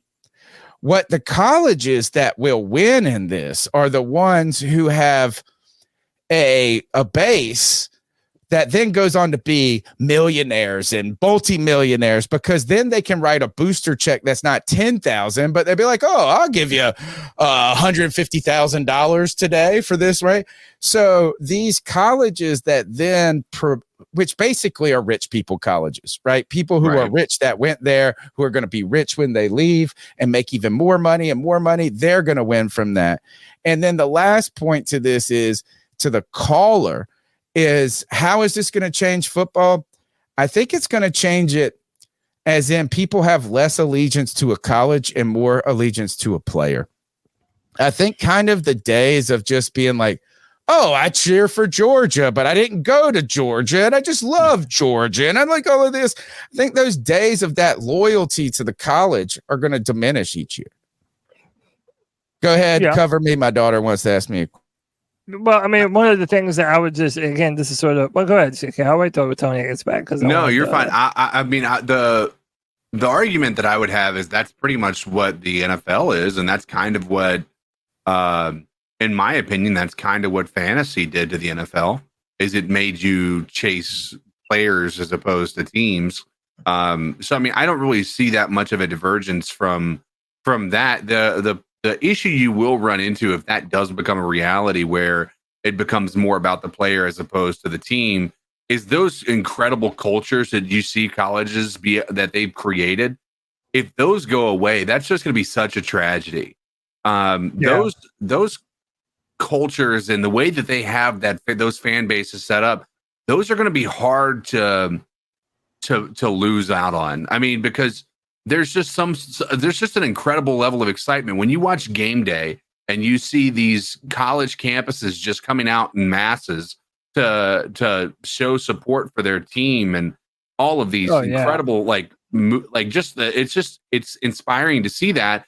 And quite honestly, I think there's a lot of teams that can look at that and say, I wish we had that. And the Panthers probably being one of them at this point in time. It's just one of those things. It would be a really sad day when that isn't the case anymore. And I hope that doesn't happen, but I wanted to answer to Tony. To me, it's not just like the one-off, ad spots that you would do on a radio for like a local restaurant or whatever. So like imagine you're in Austin, Texas, where the Longhorns play, and you're a star wide receiver or a star quarterback or whatever. You know how many car dealerships, like Mercedes dealerships, would put you in the commercials to sell their, to sell their cars, sell all kinds of shit. And again, when whenever you have college towns that are so big like that, inevitably people end up moving to that town and to that area. But those aren't college towns. Those are cities that have colleges. Right, but a lot of those colleges that are those bigger name blue blood colleges, they're going to be able to attract those types of players. Who are they? Because of the business infrastructure that exists around the towns and the communities of those college. They are bigger markets. It's just like who are they? But like it's USC, not South Carolina, Kev. It is University of Southern California. Yep. So it is okay. Give us Texas because of all the oil money that's there. Okay, but even like maybe you could say Ohio State because it's but like Ohio State, Michigan. There's only Florida. Like 4 of those schools. No, no. Those you're wrong. Cities that Texas have that much money. No, Texas A&M, Auburn. I would say Florida. I would say Michigan. Where is Florida at? Tallahassee? I'll give you another one. Virginia Tech. Yeah, I mean, again, where they are. And Virginia Tech is in fucking what? Florida. They don't got any money there, do they? The towns that they're in. Yeah, well, I mean, I'm not. I would be willing to agree with CK, but also like Florida State University, Miami. I mean, again, you have Georgia. There are schools that could legit do this. Whereas what you're saying, ECU, that's never going to be the case for them. That's never going to be the case for Georgia hit Carolina. The sweet spot, to be honest, right? And I don't think Georgia might have the staying power to do this forever. And that is one, they have a history, right? They've won a national championship. They had Herschel Walker. They're a big football place. The environment is insane. They are the flagship university of their state, but at the same time, Georgia Tech is the people that make the money, the ones that come out of there. They're in Atlanta, and they were winning at the right time. NIL came in, so I just don't know. To me, it just looks like this: is who are your alumni, and how much money do they make? Because if your alumni go on to make $150,000 versus $550,000, there's just a difference, right? On average.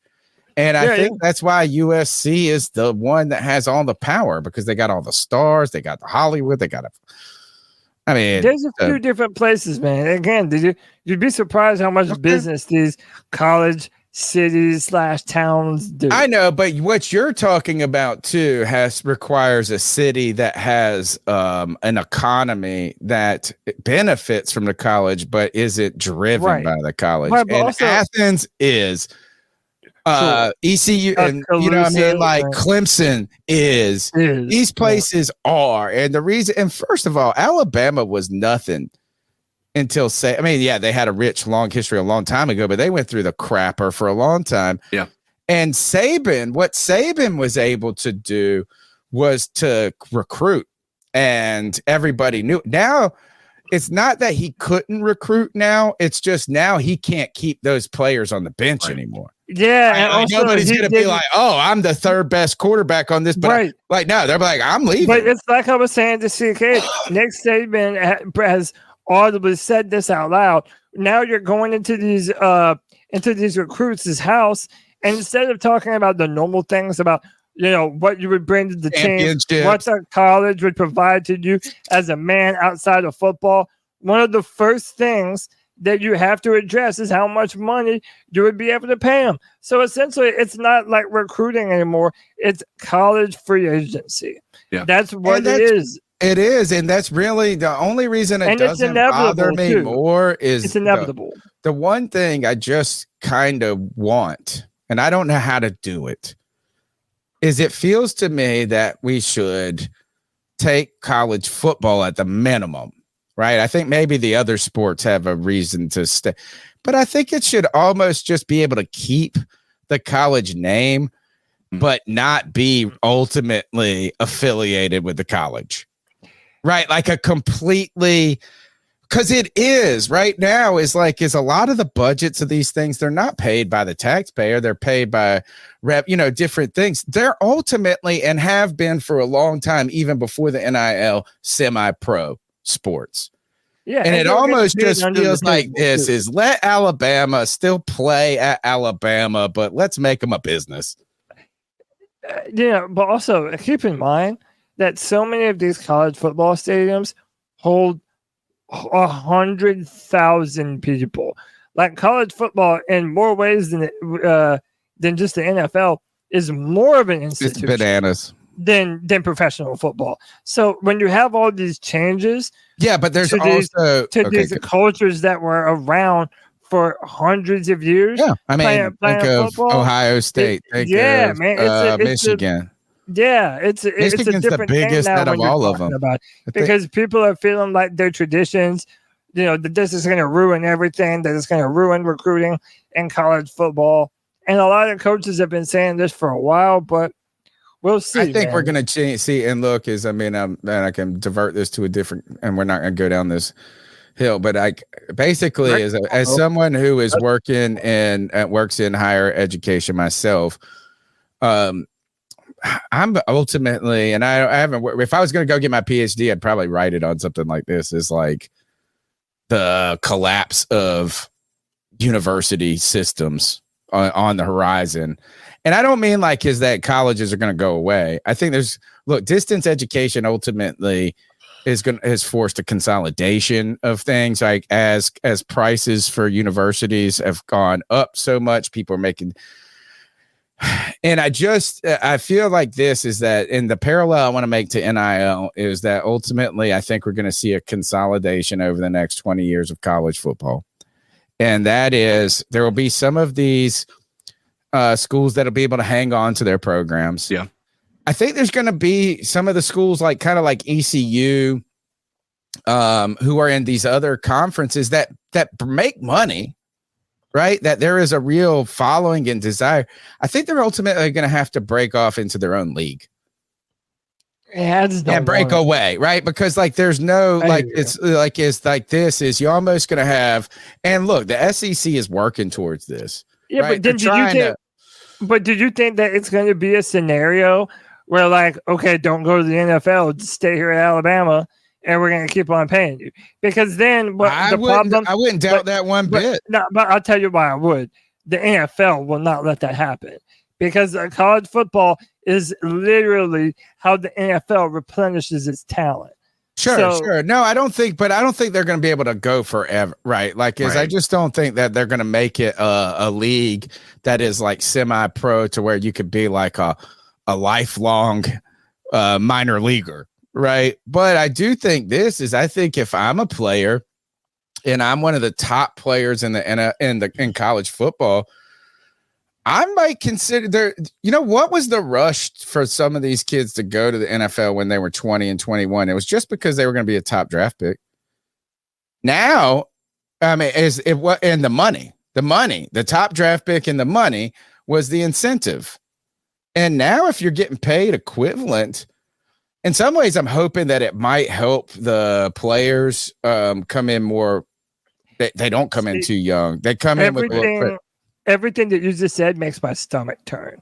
I want nothing of what you just said, because to me, get ready for it. And maybe so, but to me, it just upsets the balance of normalcy in both college football and professional football. Well, the pros, this is the NFL's fault for not making their own developmental league. But they're kind of trying to now. No, they've always fought this shit. They have been terrible at this. But they're kind of trying to now with the PFL, the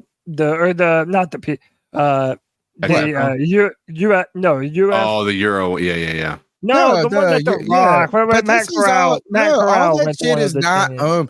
The Carolina Panthers need a minor league team. Every professional team should have a minor league roster. But where? What do you mean where? Where would they play? What league would they cares? be in? It's just like this. No, is in minor league baseball. In minor league baseball, they have whatever. Charleston is the affiliate of the freaking right. But Tony, there's a minor league. So there are teams that are in conferences that are in divisions that play each other, but it's just a minor league. Well, there is no NFL minor league. That's what I'm saying. They need. Right, but okay, it's not just as simple as saying, well, all right, Carolina, you get a minor league. Like there has to be an entire the entire NFL, every single team needs a minor league team. Right, but even still, you're getting drafted from college and you're still going to the minor league team first if you're going. Not every time. That's what baseball some people does. go straight to the bigs, bro. Yeah, some of them. It's just like the G League for basketball. And what I'm saying is that you have to have somewhere where you keep developing this talent that's just not ready, that isn't top 10 talent right out the gate. There will still be players who leave right away and go and start.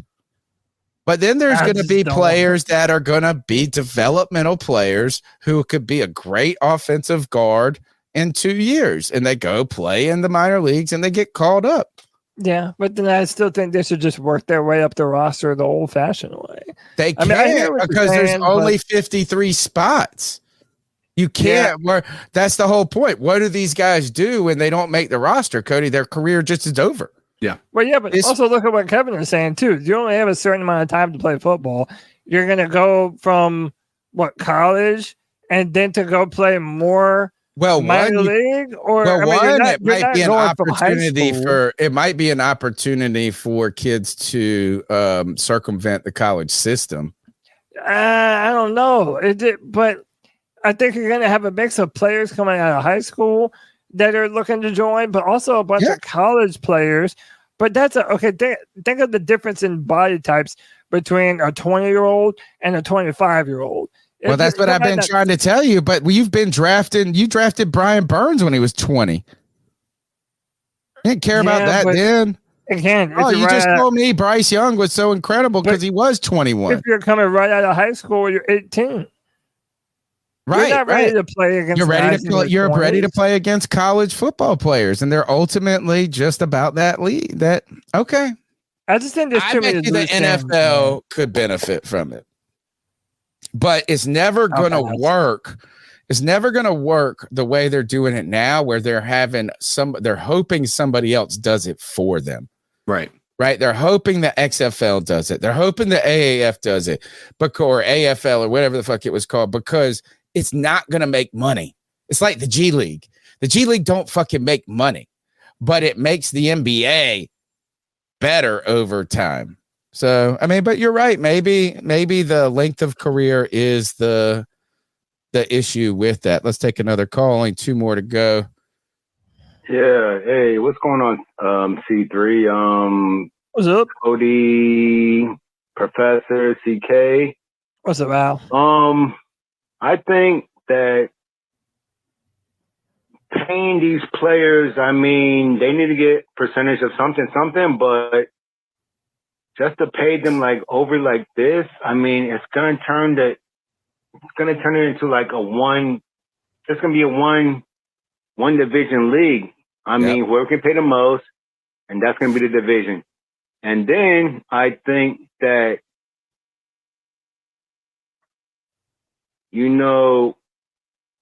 these kids are getting paid already. All right. What makes it wrong for these kids to get scholarships? These kids are on scholarship. It's not like they're not getting paid at all. You see what I'm saying? Fuck. In theory, kind of. I got a solution to this. I could have got a scholarship. The fuck? Everybody. It's not wishes bad, they bro. could get one. I think they should keep it the same way. I don't really like this because it's gonna be now. What if Harvard really starts paying money? Now Harvard's gonna be the fucking best football team in the nation. That shit sounds stupid. They were for the first 10 years of college football. Harvard, Dartmouth, they also don't let in people not smart enough. That's where they can't sacrifice smart people. Nobody wants to see that. No one wants to see Harvard being the number 1 school in the nation. Well, that's what's gone against the Ivy Leagues. I don't know. We'll see. We'll see. But also, I don't know what you guys were talking about before this, but I don't know. But all right, man. Thanks for the call, Cody. Go ahead. No, it did end up being a fun conversation. Not Panther related, but who fucking cares at this point? But no, like the difference with like Harvard and Stanford and Yale is that those places, they have such a crazy requirement academically.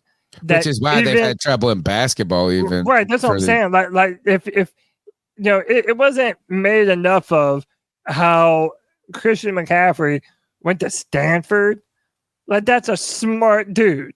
Okay, that guy is you have to meet the minimum requirements. You have to be Richard Sherman entrance into the college. You have to have the SAT, ACT score that gets you in. And it's when these colleges start sacrificing those things that they lose their academic reputation in those ways. And you know how this factors into it? A bunch of years ago, they were giving these players these classes that weren't even real classes. Bro, it's at UNC Chapel Hill. It's right down the road. Yeah, that's all I'm saying. Like, so it's always been a joke. It's always been that was an extreme example, though. But what I'm saying is, it's always been professional football, but under the table because of all these rules and regulations. You know, amateurism was always bullshit. Now they just got to pay taxes on it. No, is that you're right about that. Is first, the Carolina thing was an extreme example, but also the very worst part of it was the hit that they took to their academic credibility as an institution, right? Because they're considered like one of the top 5 public schools in the nation, right? I mean, you're talking like in the entire nation, UNC Chapel Hill is thought to be one of the most prestigious public institutions, right?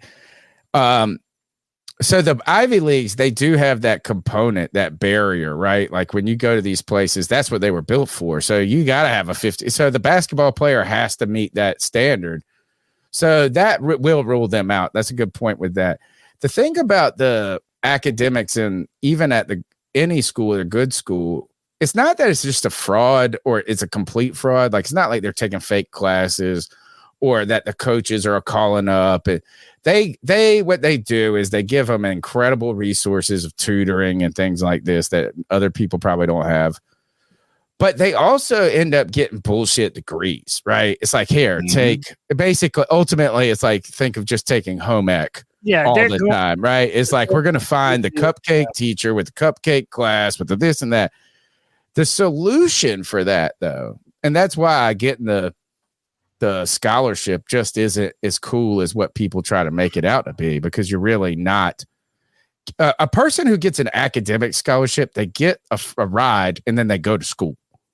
Yeah, they don't have to like work at the school for 90,000 hours a week. Right, but that's not true either, Tony, because they are working.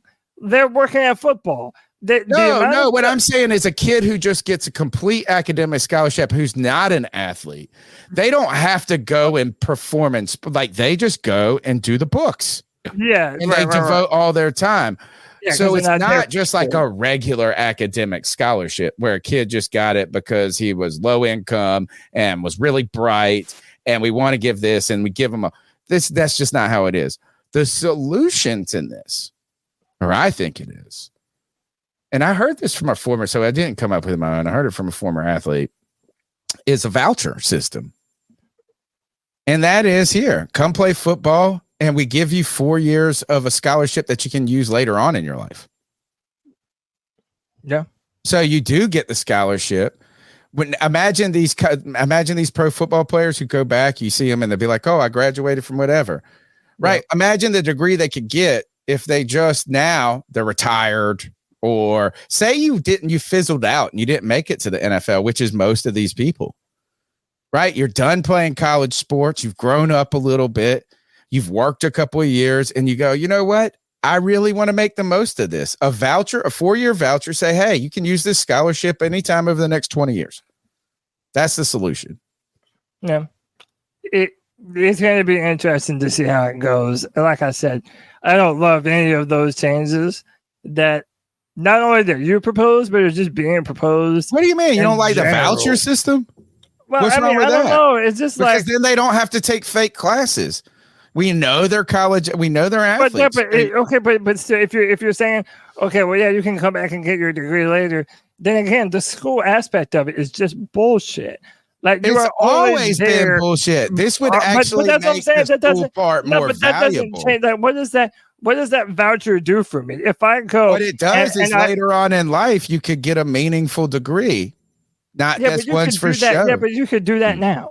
You Players can't get a scholarship for that. You would have to go pay for it. No, but I'm saying players also get their scholarships, and not everyone they does. get their degrees. You mean?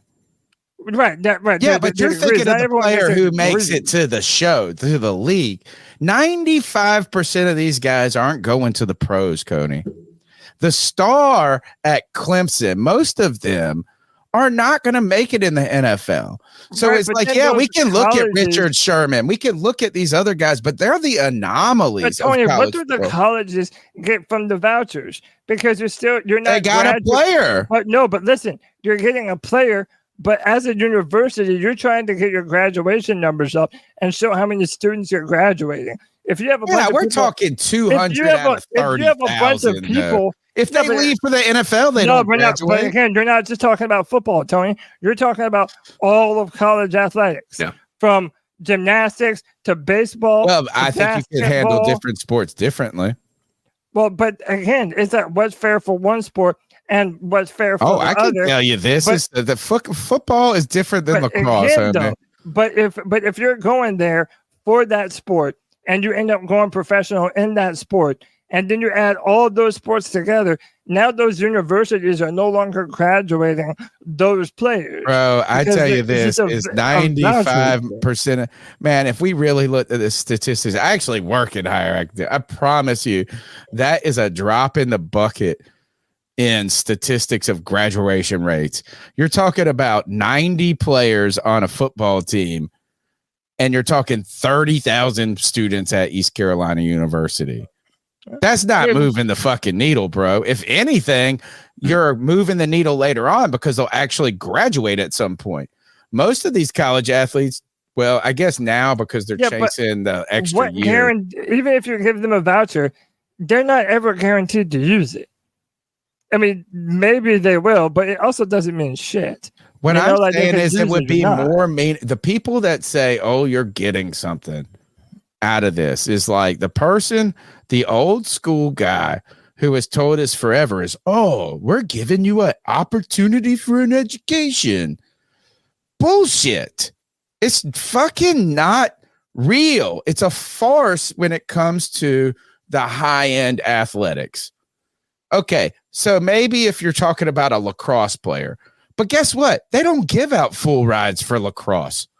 They don't. They give like one, maybe, just to make Title IX requirements. So what I'm saying is the argument that we're giving you an education is bullshit now. The voucher situation would make it less bullshit because somebody might actually get a real fucking education at some point. I don't know. I disagree. I don't know. Okay. I don't have to go deeper, but I feel like you just don't want to agree. But okay. No, I feel like that doesn't help any point. I mean, the Marlins minor league team is like in Tulsa. Like they can be anywhere. Who cares? They can have them play at college universities. We don't need them anywhere else. I mean, as long as in America, they're playing football, they're getting better, you know, but also to this point, like, I don't know, I'm going to say it again, man, but no, I'm not going to say it again, but like, just let the players play. I mean, let the amateur athletics be amateur athletics, and then that's it. I mean, that's what we got the Olympics for. If they want amateur athletics, man, let them put them in the fucking goddamn Olympics. Let them start catching up with us. They got soccer in it. They got soccer in the Olympics. So put NFL in the Olympics. You know, we just beat them until they fucking catch up, like we did with basketball. They caught up. They caught up to a point. Look at it. What is he? He's three-time MVP. Jokic. He caught up. So they let them catch up. They'll catch up, you know, if they really want to invest their money in that, what we invest our money into. But I don't think, I mean, I don't think there's no reason to, I mean, although I will let my daughter get an NIL deal once she starts playing volleyball in college. Guess what? She's going to get $50 a week. In about 2 years. Sports is booming right now. Yeah, but look, is at the end of the point is that unless it's just like what the conversation we had about the WNBA, and we were talking about the salaries and stuff about a month ago, is we don't go watch those sports. So any NIL you're going to get is going to be mandated by the college to meet Title IX requirements. So you don't look like you're entirely just focusing on male sports or something like that. But no car dealership is going to be like, hey, check out our star spiker here signing autographs. Maybe according to the pictures I see on Facebook of volleyball players, that there is one angle you could get that. And we might have to add them to the C3 page. Yeah. But I mean, again, so Tony, do you know that the past couple of years, the person who has received the most NIL money in college football is a girl? It's a gymnast, an LSU gymnast named Livy Dunn. And these perv kids would literally they would wait for the LSU bus to arrive. Oh, I remember her. But that's like, but now that's basically she had an OnlyFans page. Well, but also, Tony, if you look at, for example, Caitlin Clark, who is, Mel Gibson. You mean? No, shut up. But AB, Clark, he would now you're having these scenarios where now women's sports are kind of getting more looks, and women's college ball is bigger than ever. All that money and the NIL, all this stuff is going to continue to go through more than just football athletes, more than just football sports. That's why I don't like the voucher thing. The university gets absolutely nothing in return for that voucher. In my mind, they get a player. No, okay, but they got that anyway, though. No, that's No, they already got the player. So what's the point? There you have the player. We're trying to make the scholarship more meaningful. That's what we were trying to do. That was it. Academically more meaningful. Al wants one more. Al, let's call 3. Come up. Yeah, Professor, I don't really like that change right there. Like, just because you're in school and you got somebody's license your name. But okay, I mean, yeah, you take the money and you run. But for you to get a voucher for later in life, nah, bro, you got to make it like me. The fuck did I work for? You didn't play football. Man, I went to school. But you didn't play football. I work for? No. What did you go to school for? You ain't get no fucking voucher. But I didn't play pay your football. Shit off. Ain't no fucking way. No. I don't like that at all. That's a horrible. I didn't also get a scholarship. I'm gonna say that right away. All right, that's a horrible take. Okay. That's a horrible thing. Cody, bring up the next slide and cover me for a half second. Yeah. In fact, we can sort of power through them. And CK, this is one of the things that I definitely got to be annoying about in the C3 film room, is that I noticed that Bryce, specifically toward the end of the season, whenever he was throwing the ball, it just sort of seemed to me that he wasn't pushing off of his back foot to get as much power into the throw as possible. And this was from Dan of the Cloth on the Panthers subreddit. He put, is anyone else noticing that Bryce's footwork is the theme of the offseason? Last year, it became painfully obvious that when the protection broke down, I thought Bryce's mechanics started to slip. He didn't have the proper base to throw off his back foot. Honestly, I thought his footwork was a little lazy and panicky. He doesn't have the size or arm strength to deliver balls well because he can't get quite enough torque without a proper base when the pocket isn't muddy. Canales has made this point numerous times that the footwork is what they're working on. In the videos emerging from OTAs, Bryce is really starting to do the Peyton Manning shuffle, where he bounces and plants his feet together quickly, like stomping in rapid succession. Stroud also does this well. This allows for him to get a base quickly and all that stuff. it'll be interesting to see if these tweaks can help him overcome his physical deficiencies. And that's an interesting point, that when you don't have a pocket to throw from, you're not going to feel comfortable enough to plant your feet and throw. No. So maybe that does help Bryce this year. But I'm also just hoping overall that he worked more on that back foot when he's throwing the football to really drive off of that back foot. I remember hearing an interview where Joe Burrow talked about that after his first year in the NFL. He said, I needed to be able to generate more power on the football. And he put active strides into changing parts of his throwing motion to do that. So I'm hoping that Bryce is on the way to do the same thing. And the better O-line play will also hopefully better help with the footwork around him. Yeah. I mean, I think. Did you want to add to that, Tony, or CK? No, I think. Go ahead, CK.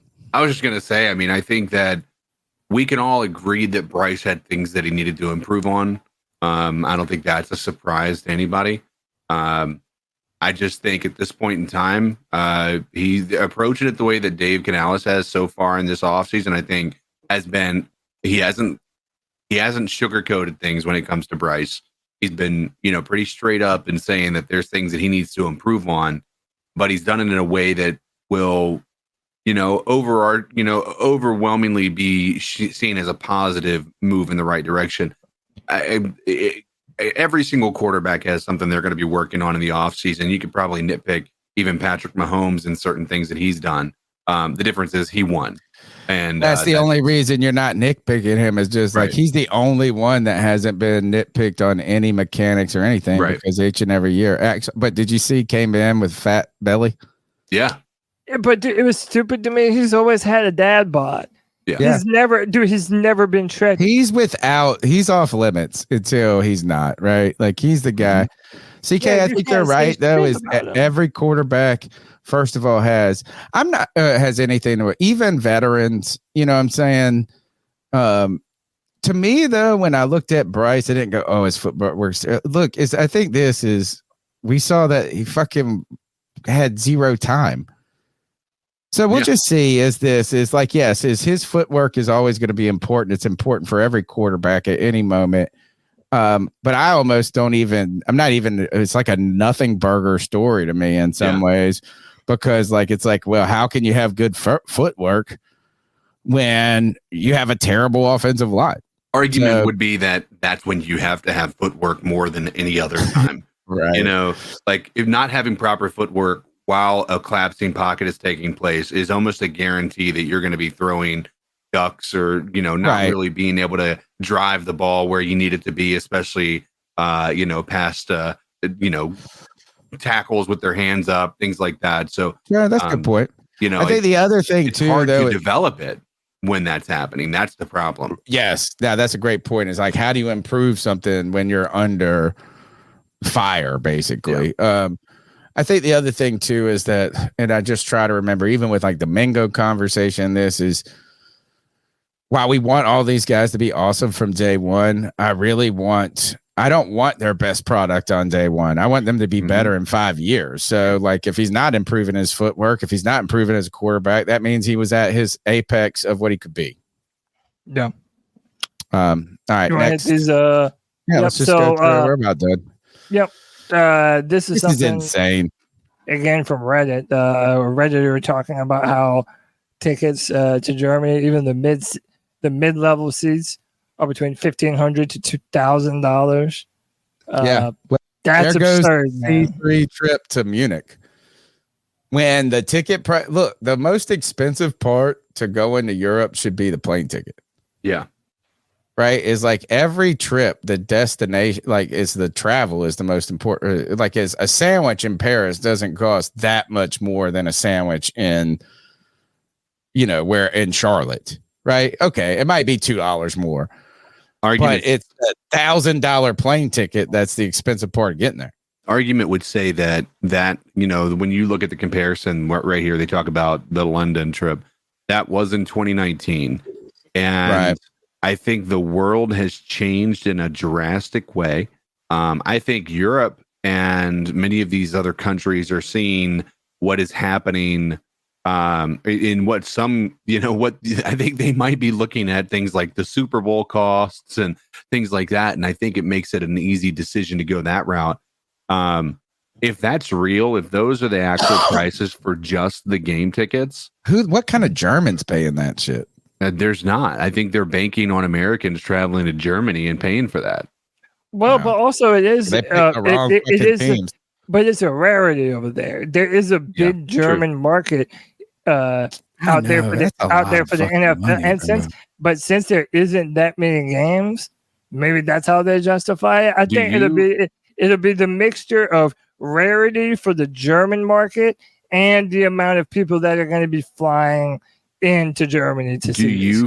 Do you think that it is almost an effort to prevent Americans to go so that they can have the actual reason for going to Germany be the main thing, and that is having Germans at the actual, or people from Europe at the actual game? I almost just can't believe the number, to be honest, CK.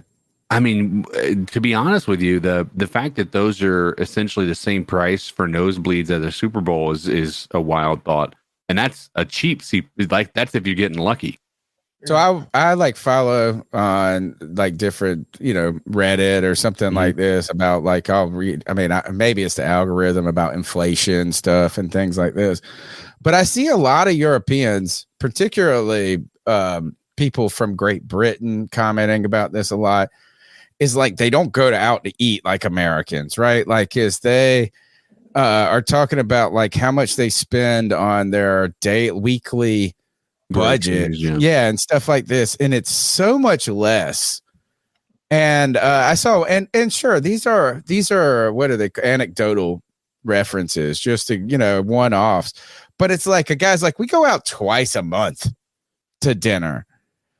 So it just is hard for me to believe that there is so much expendable income in Germany to where people will be like, oh yeah, that's a fuckload of expendable income. Yeah. Kev says the average price of a Super Bowl ticket in '95 was $60, which is the equivalent to $140 when adjusted for inflation.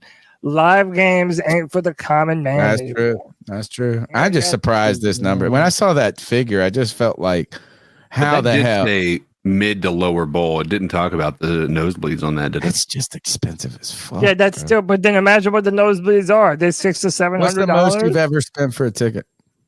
Me? Yeah, I probably never spent more than $150 for a ticket. Most I ever spent was 2012. Panthers hosted the Denver Broncos.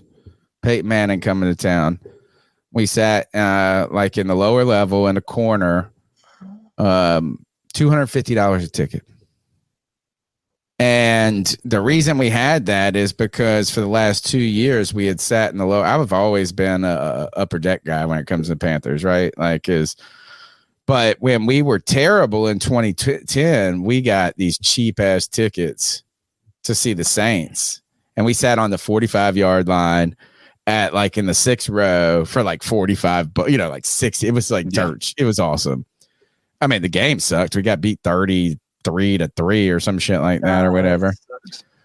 So then we kind of got once you sit with the rich people, it gets good to you. You're like, oh shit, this is nice sitting on a lower level. So I was like, oh, I splurged a little the next year. I said, but my buddy who is very good with money, makes a lot more money than me, and lives in Charlotte. We had always gone to a game once a year for a long time pre-pandemic. And we're sitting in the stadium, and we were probably losing by this point. So that might have had, so he nudges me. He goes, can we not spend $250 next year on these tickets? And I was like, no problem.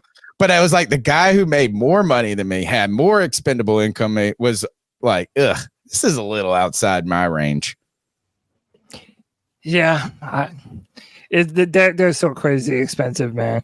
And then I could detail you all the difficulties there is to get fucking handicapped. Oh, I know. Did I tell you about the shit for the Dallas Cowboys shit this past year? I know I said it on the podcast is my mother-in-law is Facebook. You just know a billion people that you don't know. Really. You mean the tickets that was and it was like, and I thought she was like going to be giving away a discount or something. And she was like, oh, they're just $1,500 a piece. I was like, I didn't even respond. Right. Yeah, no thanks. All right.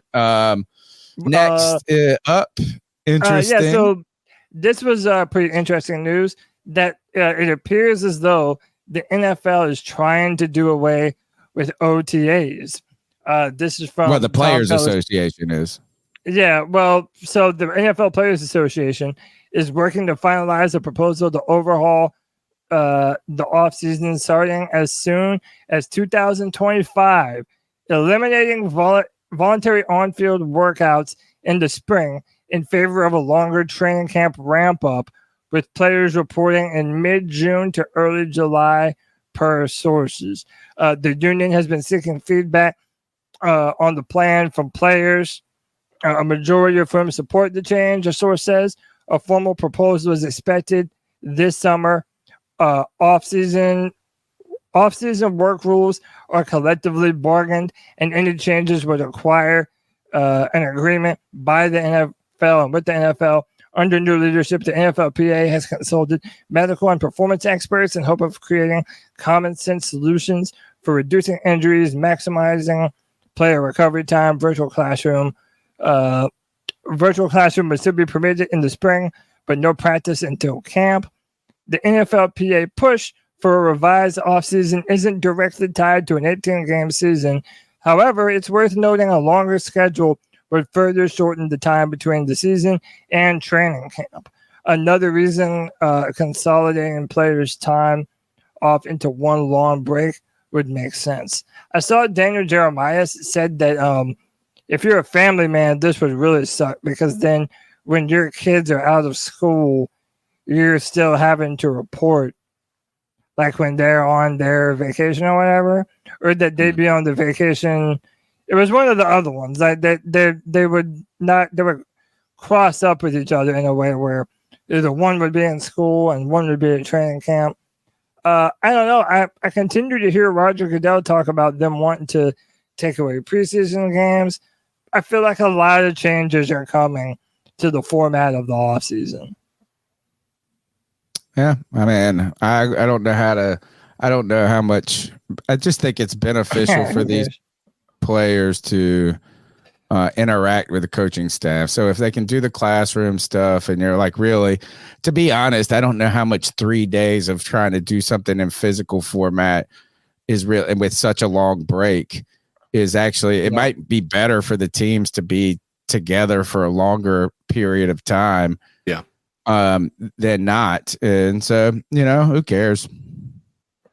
Yeah. Not really big news. A nothing burger. Yeah. Nothing burger. This is something that you added. No, that's from last week, I think. We can skip that. We're sure? Yeah. Okay. And then Jeremy Chan and the Commanders get up. Looks good. I see people like nostalgic about this. Like, I like Jeremy Chin. I almost feel bad. I just feel like we did work more of a disservice to him than he did to us. Oh yeah.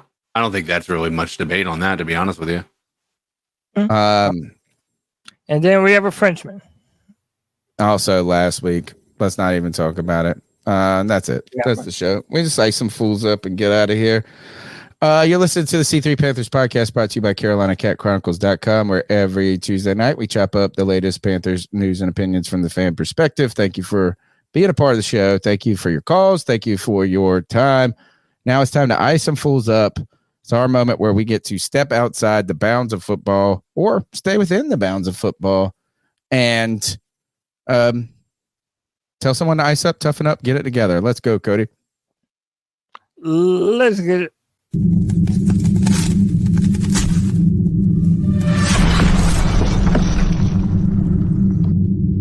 Ice up, son. Ice up. Who wants to go first? I don't really have anything fantastic, just commonsensical. Oh, I did want to bring this up. I saw this cool tweet earlier and I lost it. About Please be still up on my. Ryan Reynolds has bought and sold $14.3 billion worth of businesses, basically by being an accidental, brilliant businessman. Wait, who did? Ryan Reynolds. That's the guy, right? That ends Mint Mobile. Yeah. Avion, Gin, all of this shit. Like, he's like this brilliant businessman who just like finds products he likes, buys the company, and then fucking makes a great commercial, and it goes nutso. I thought that was a cool story. $14.3 billion in business investments for Ryan Reynolds. And he's one of my favorite. Have you ever seen anything Ryan Reynolds did and not like it? I mean, really, Deadpool is like the only thing that anyone knows him from. Oh no, he's got a bunch of great stuff. But you Wilder? No, okay, go ahead. He's got the one where I'll give you some lists. I gotta look them up though. Go ahead. Whatever you want to talk about. Mine is real quick. I don't have a great one, but I just don't understand how people think that in a day and age where everybody has a cell phone, that if you're gonna do some shit like this, so obviously, in front of everyone, like, how do you not know someone's gonna record you being fucking shady as shit?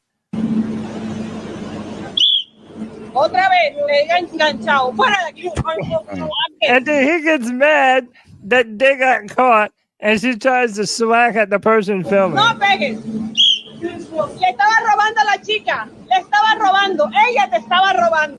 I just thought that was fucking hilarious because people are willing to do this shit out in the fucking broad daylight. No, but that's pretty much it for me, man. I don't have too much. Okay. Just I might have another one. Hitman's Wife's Bodyguard, 6 Underground. Oh, no one has ever seen any of those movies. So they're all good, dude. They're all good. I saw all of them. You saw all of them? Well, maybe I just don't see enough movies. Hold on. I saw some old stuff that he was like fucking great in. He's been in Ted, Green Lantern. Let's see. He was in Harold and Kumar Goes to White Castle. I don't remember that. I don't know. I like him. I always find him to be a fun. And there's another guy. Who's the other guy that was in the new Ghostbusters shit that kind of just reminds me of the same thing? Who did the Paul Rudd? Yeah. Like him too. They're just like enjoyable and everything. They do. Yeah, Paul Rudd's cool. Well, I do have one more. And it's very, very fast, and I just found it. So Cate Blanchett, she's a very famous Hollywood actress. She's worth $95 million. Somebody was talking to her about something. And of course, she had to virtue signal all the different things. But then she goes on to claim that she's a middle-class human. Look, I mean, I'm white, I'm privileged, I'm middle class, and one can be accused of having a bit of a white savior complex. Bitch, I don't want to hear you talk about fucking white saviors, and you're calling yourself middle class. Like, bitch, how out of touch are you?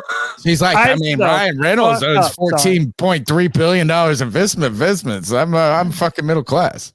Yeah, I'm glad I found that. What a fucking my gosh, moron, dude. Yeah, idiots. CK, you got anything? Nah.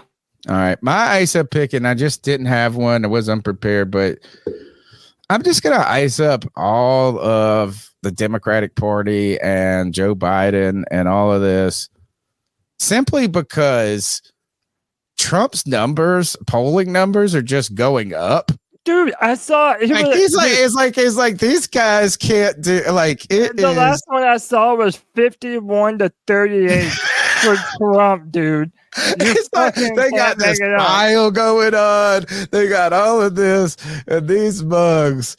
Oh my gosh. Ice up. Democrats, what a political disaster.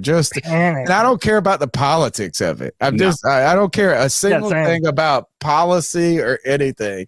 Yeah, but the idea, I think if we go back, is like incumbent presidents have such a large advantage to win, right? Is just being the incumbent is an advantage, right?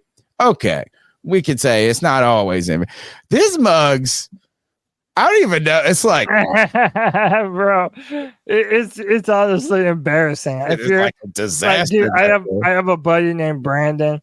Him and his wife, they're true blue union people. They live up in Pennsylvania, and dude, they're fucking panicking. Yeah. I've been telling you Trump's going to win, and I have been saying this for years, and I have no interest in it. I didn't vote in the last presidential election. Skip that, but I have no desire for either of these candidates or either of these. But anyway, I just think this is just like if Trump, and I think Chappelle said this or a comedian said this, if like Trump actually, like his mugshot helps him. It's like the Democrats are so bad. Even the things they try to do to bring down the poll numbers only just make the poll numbers go up. Trial going up. Trump going up. It's just wild. It's just damn. Well, it's also like they're not interested in beating him. Do you think they're not going to run Biden? I don't know. Is there a possibility at the last moment they stick in a different candidate? Dude, I don't know how they're not thinking about it. How could you not be fucking thinking about it? Like, whether everyone thinks that he's too old to do this shit. So, you know. I don't know. Is there a way that you go into the Democratic primary? I mean, not the primary, but nobody elects the VP and they either. just. If it's Kamala, no one's fucking. No, I don't know. It's just fucking bananas. Imagine being like Gavin Newsom if they shoved him down people's throat. Like, what also options do they even have? a lot of people. Anyway, that's it. I don't really care about any of that shit. I'm not voting for any of them. You're better off writing a letter to Santa if you want to change your world. This is C3 Panthers Podcast. Take us out of here, Cody. C3 Panther Nation. Until next time, keep pounding.